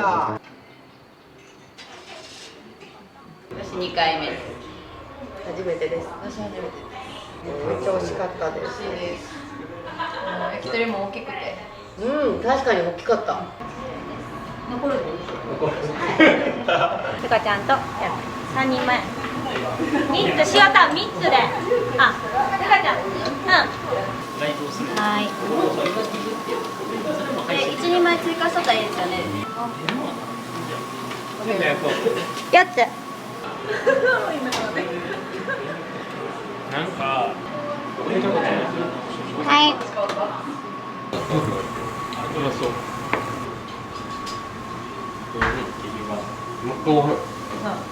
一人前焼くね。あ、さきさんみんな2個入ってますお金やったんでしょ一緒ですか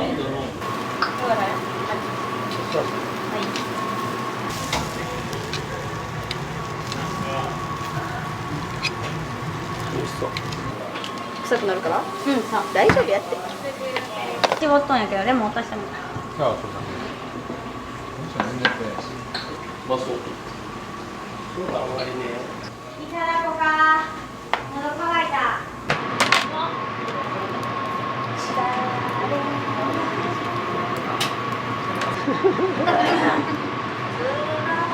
あれだってどっちよ洋楽でタレ入れてない。入れましょう。入れた。はいはい。入れてますよ。準備満タイム。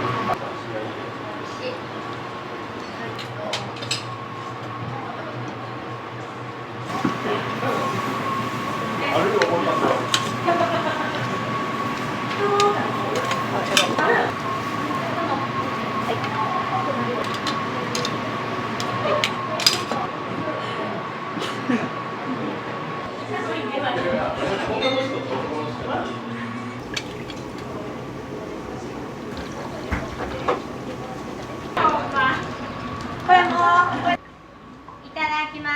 いただきます。いやでもまっすぐ出てないから。ありがとうございます。ありがとうございました。電気つけて外。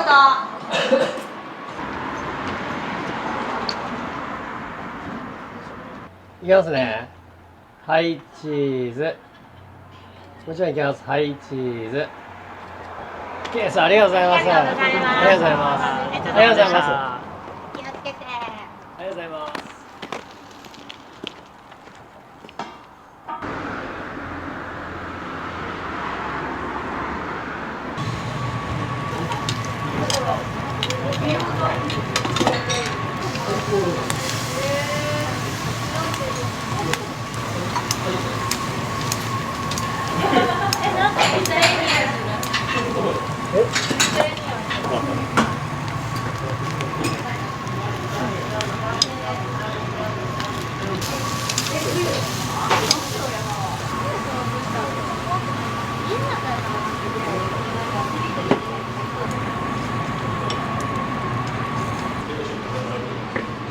いいね。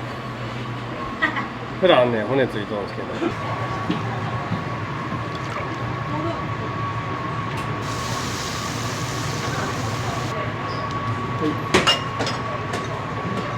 右は。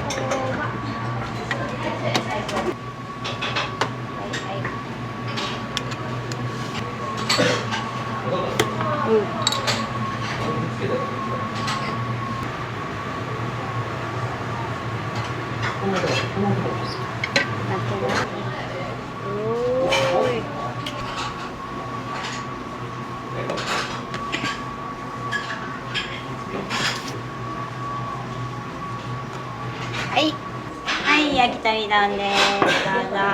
どうぞ。あ、ほんまや。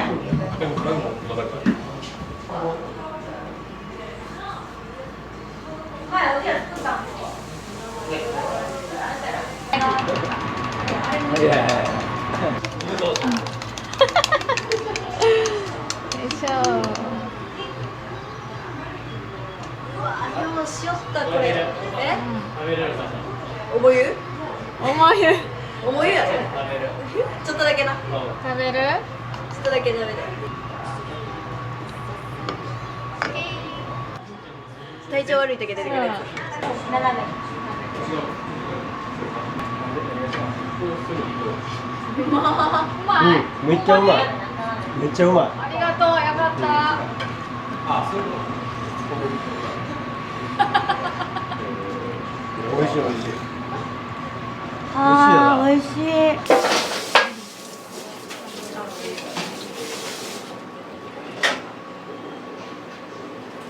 去年の12月からなんで10ヶ月ぐらいです。もともとさきとは親友でお店が忙しくって手伝うようになって、私もちょっと仕事探してたんでいいタイミングで働かせてもらいました。他の仕事は仕事に行く前ってうわ仕事やみたいな思うんですけど、もうここに入る時はもう楽しみに来てるみたいな、まあ、仕事しに来たんですけどもうすごい仕事が楽しくて、もうなんか全然苦じゃない。もうオープニングスタッフみたいな感じのお店が開いたと一緒ぐらいですかね。はい。もともとは母のママ友やって、そこからお店開くから一緒に働かへんみたいな感じできっかけですね。とても陽気で楽しくて、なんか困ったことあったら相談とか乗ってくれたりとか、なんか笑顔にしてくれる人ですね。楽しいです。毎日楽しいです。バイト楽しいです。ありがとうございます。来月の11月20日で、ちょうど1周年、1年になるんですけど、まあ、それまでちょっとね、盛り上げて、はい、それまで盛り上げて、はい、満席で迎えれるように頑張りたいと思い頑張りたいと思ってます。ありがとうございました。ありがとうございます。ありがとうございます。お気をつけて。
TikTok 見て綺麗。あ綺麗ですね美味しかったですよはい今日は日替わりです美味しかったですよ他のもちょっと試したいと思いました。はい、行きます。ありがとうございました。ごちそうさまでした。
いやなんかもうこれ普通になんか秋を醸し出してるだけです。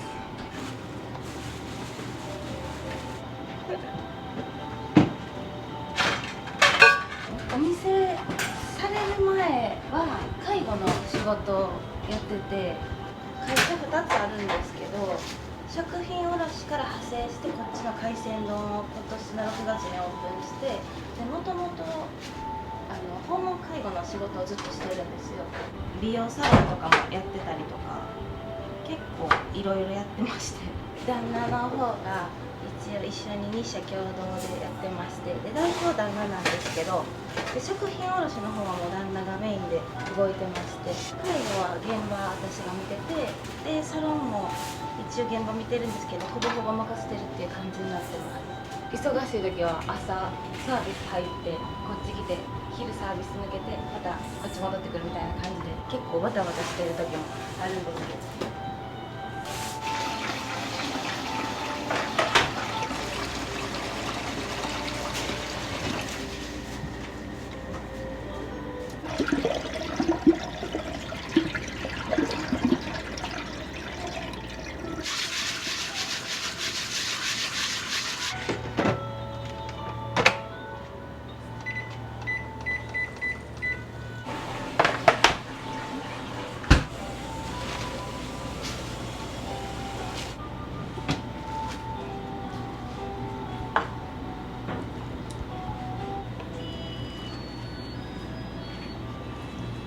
ち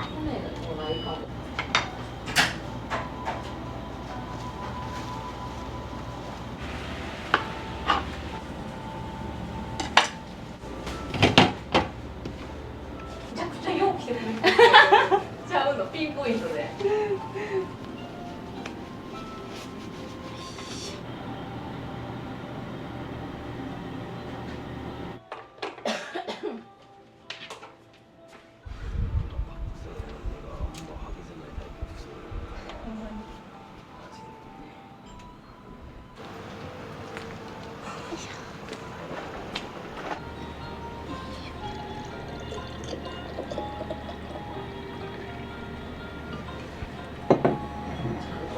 やばいよ動画に使ってる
これはもう全種類のやつが入ってます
どうもありがとうございました。またお願いします。お気をつけて。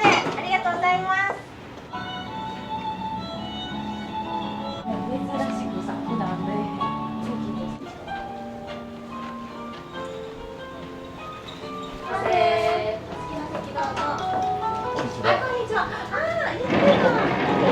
もう一気に出してもらってご飯の量普通でいいですか？大盛りにしてお腹ペコペコ全部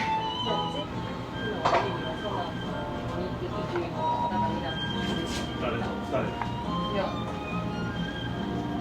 昨日10時からどこの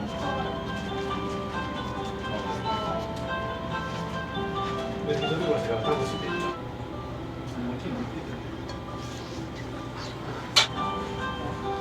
この男の女の子らしいドンキとかなってくるよね。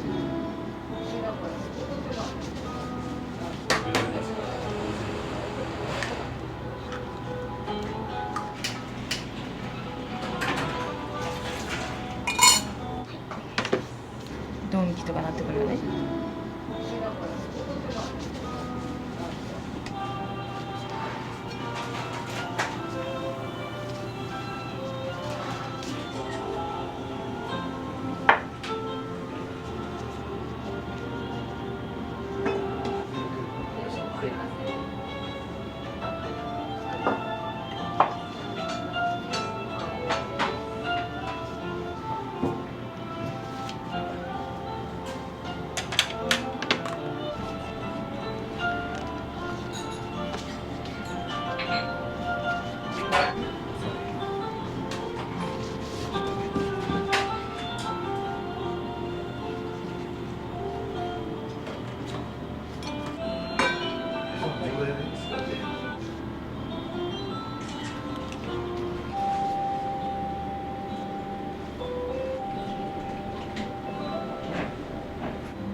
そうなんですよ。鳥もね。そう。全然めっちゃ楽しそうやな。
ちょっとだけの常連さんです。ちょっとだけ常連って感じ。あ、美味しいです。めちゃくちゃ美味しいです。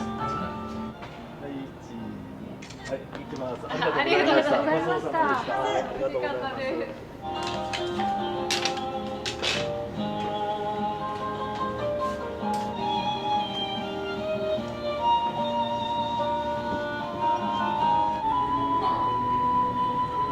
結構いい寿司屋さん。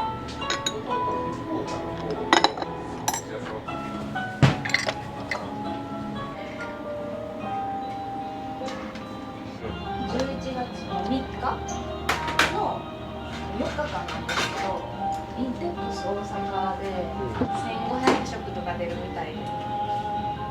まあ実績あるんじゃん。そうなんですよね。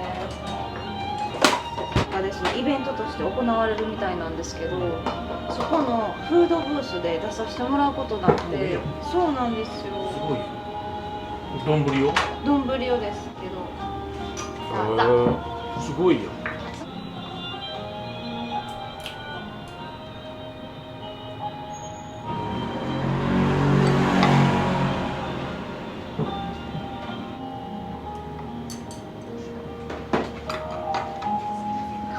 大体僕日帰りばっかり食ってるんですけど、何食べても多分美味しいと思います。夜はなんか一品とか初めやったんで美味しいです。美味しいと思います。1年に1回ぐらいですね。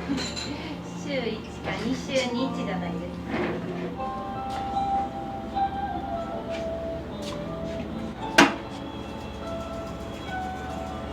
で変なちょこちょこおっさんやなって一人旅で使うんで奥さんは10回ぐらいで。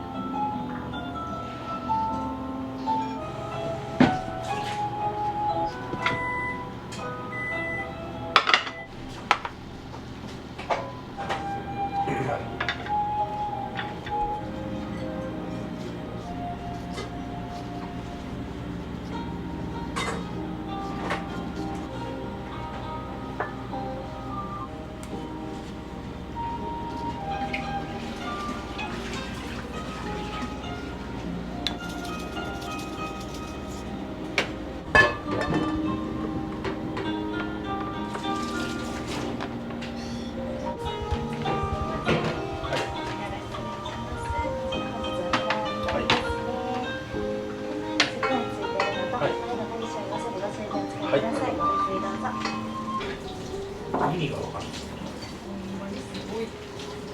もありがたいことよね。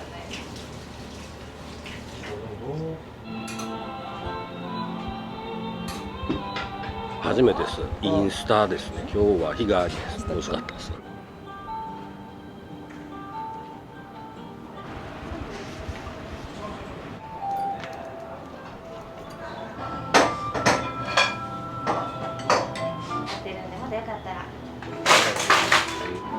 あと一口重。はい、ありがとうございます。キャミマグロ丼が普通で、一口重が大盛りで。大盛りで。お願いします。はい、ありがとうございます。マグロ丼で下になっちゃうの。あ、そういう。それごめんなさい、クッキーや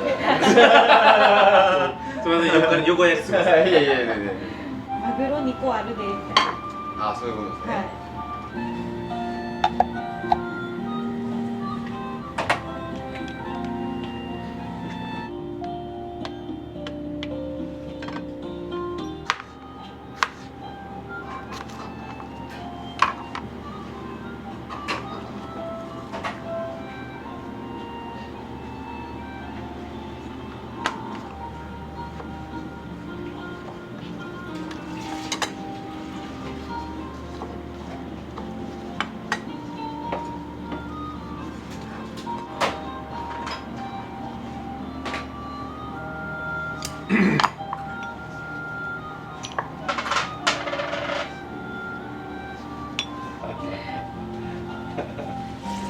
お願いします。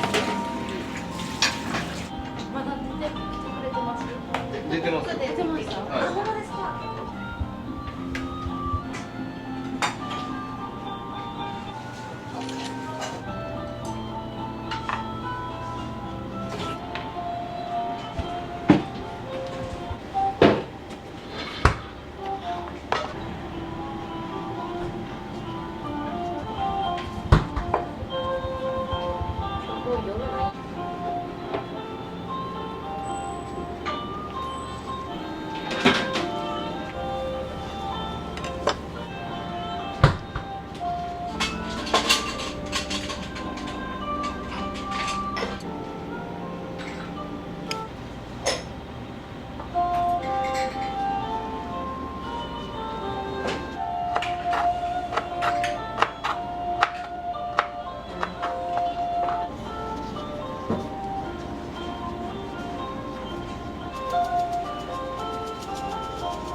しました。一口一はどちらにおかします。あ、はい、ありがとうございます。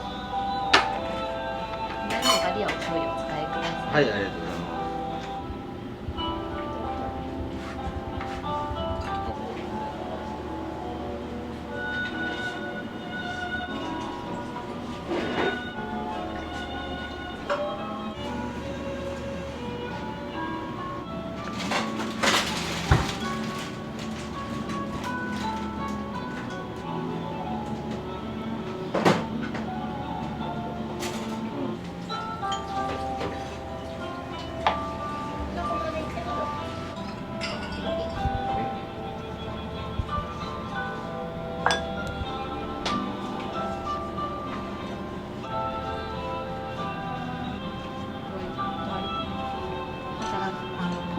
はい。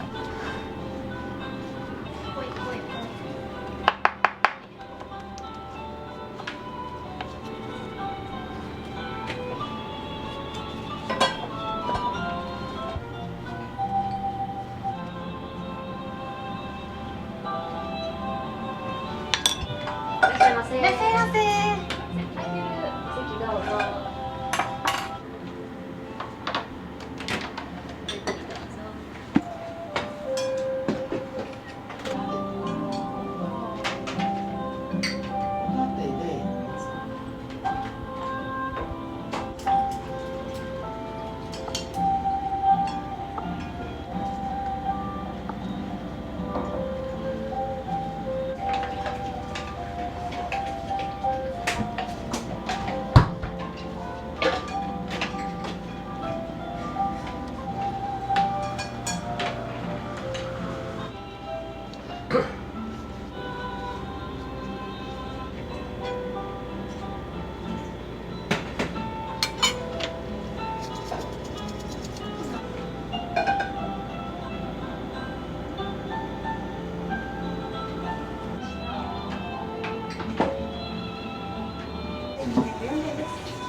なります。はい。いつもありがとうございました。お気をつけて。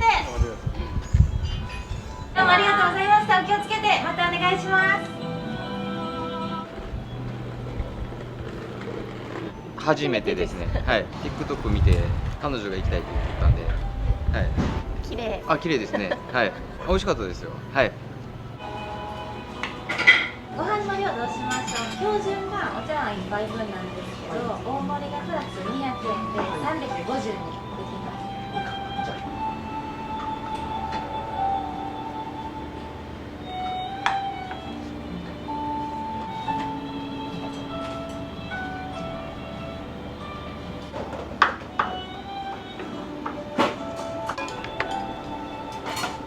初め上に乗ってるだけちょっと手巻きにしてもらってもいいですし、半分ぐらい食べた具合でもう海苔とかごまとかかつかけていただいて1個ごっちゃで食べてもらってもいいですし、贅沢極みマグロ丼はもともとウニと、イクラが乗ってて、それが初めは980円で出してたんですけど、ギリギリやったんでちょっとだけ9月に価格改定したんですよ。ちょっとお得なやつも入れながらっていう感じで、でも日替わりはお得やと思います。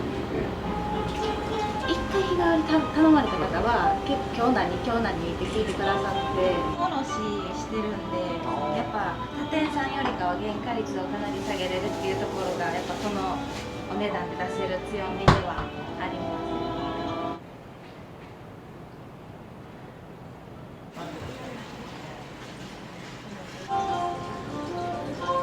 前通りかかったらもう終わっちゃってて今日リベンジでインスタで流れて歌を見ていけるなってとても美味しいですね。他のもちょっと試したいと思いました。どうもありがとうございました。またお願いします。ありがとうございます。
ネギトロ丼です。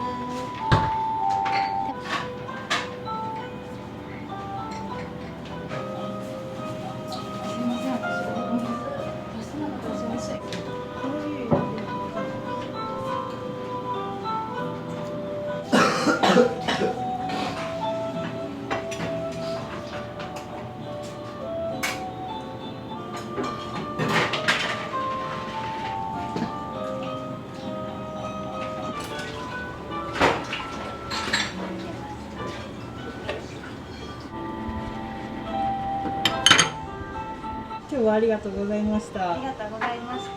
どんなお店にしていきたいですか？やっぱりたくさんの人にもっと知ってもらいたいですし、外国人の方含めて何回も来たくなるようなお店にしていきたいなと思ってます。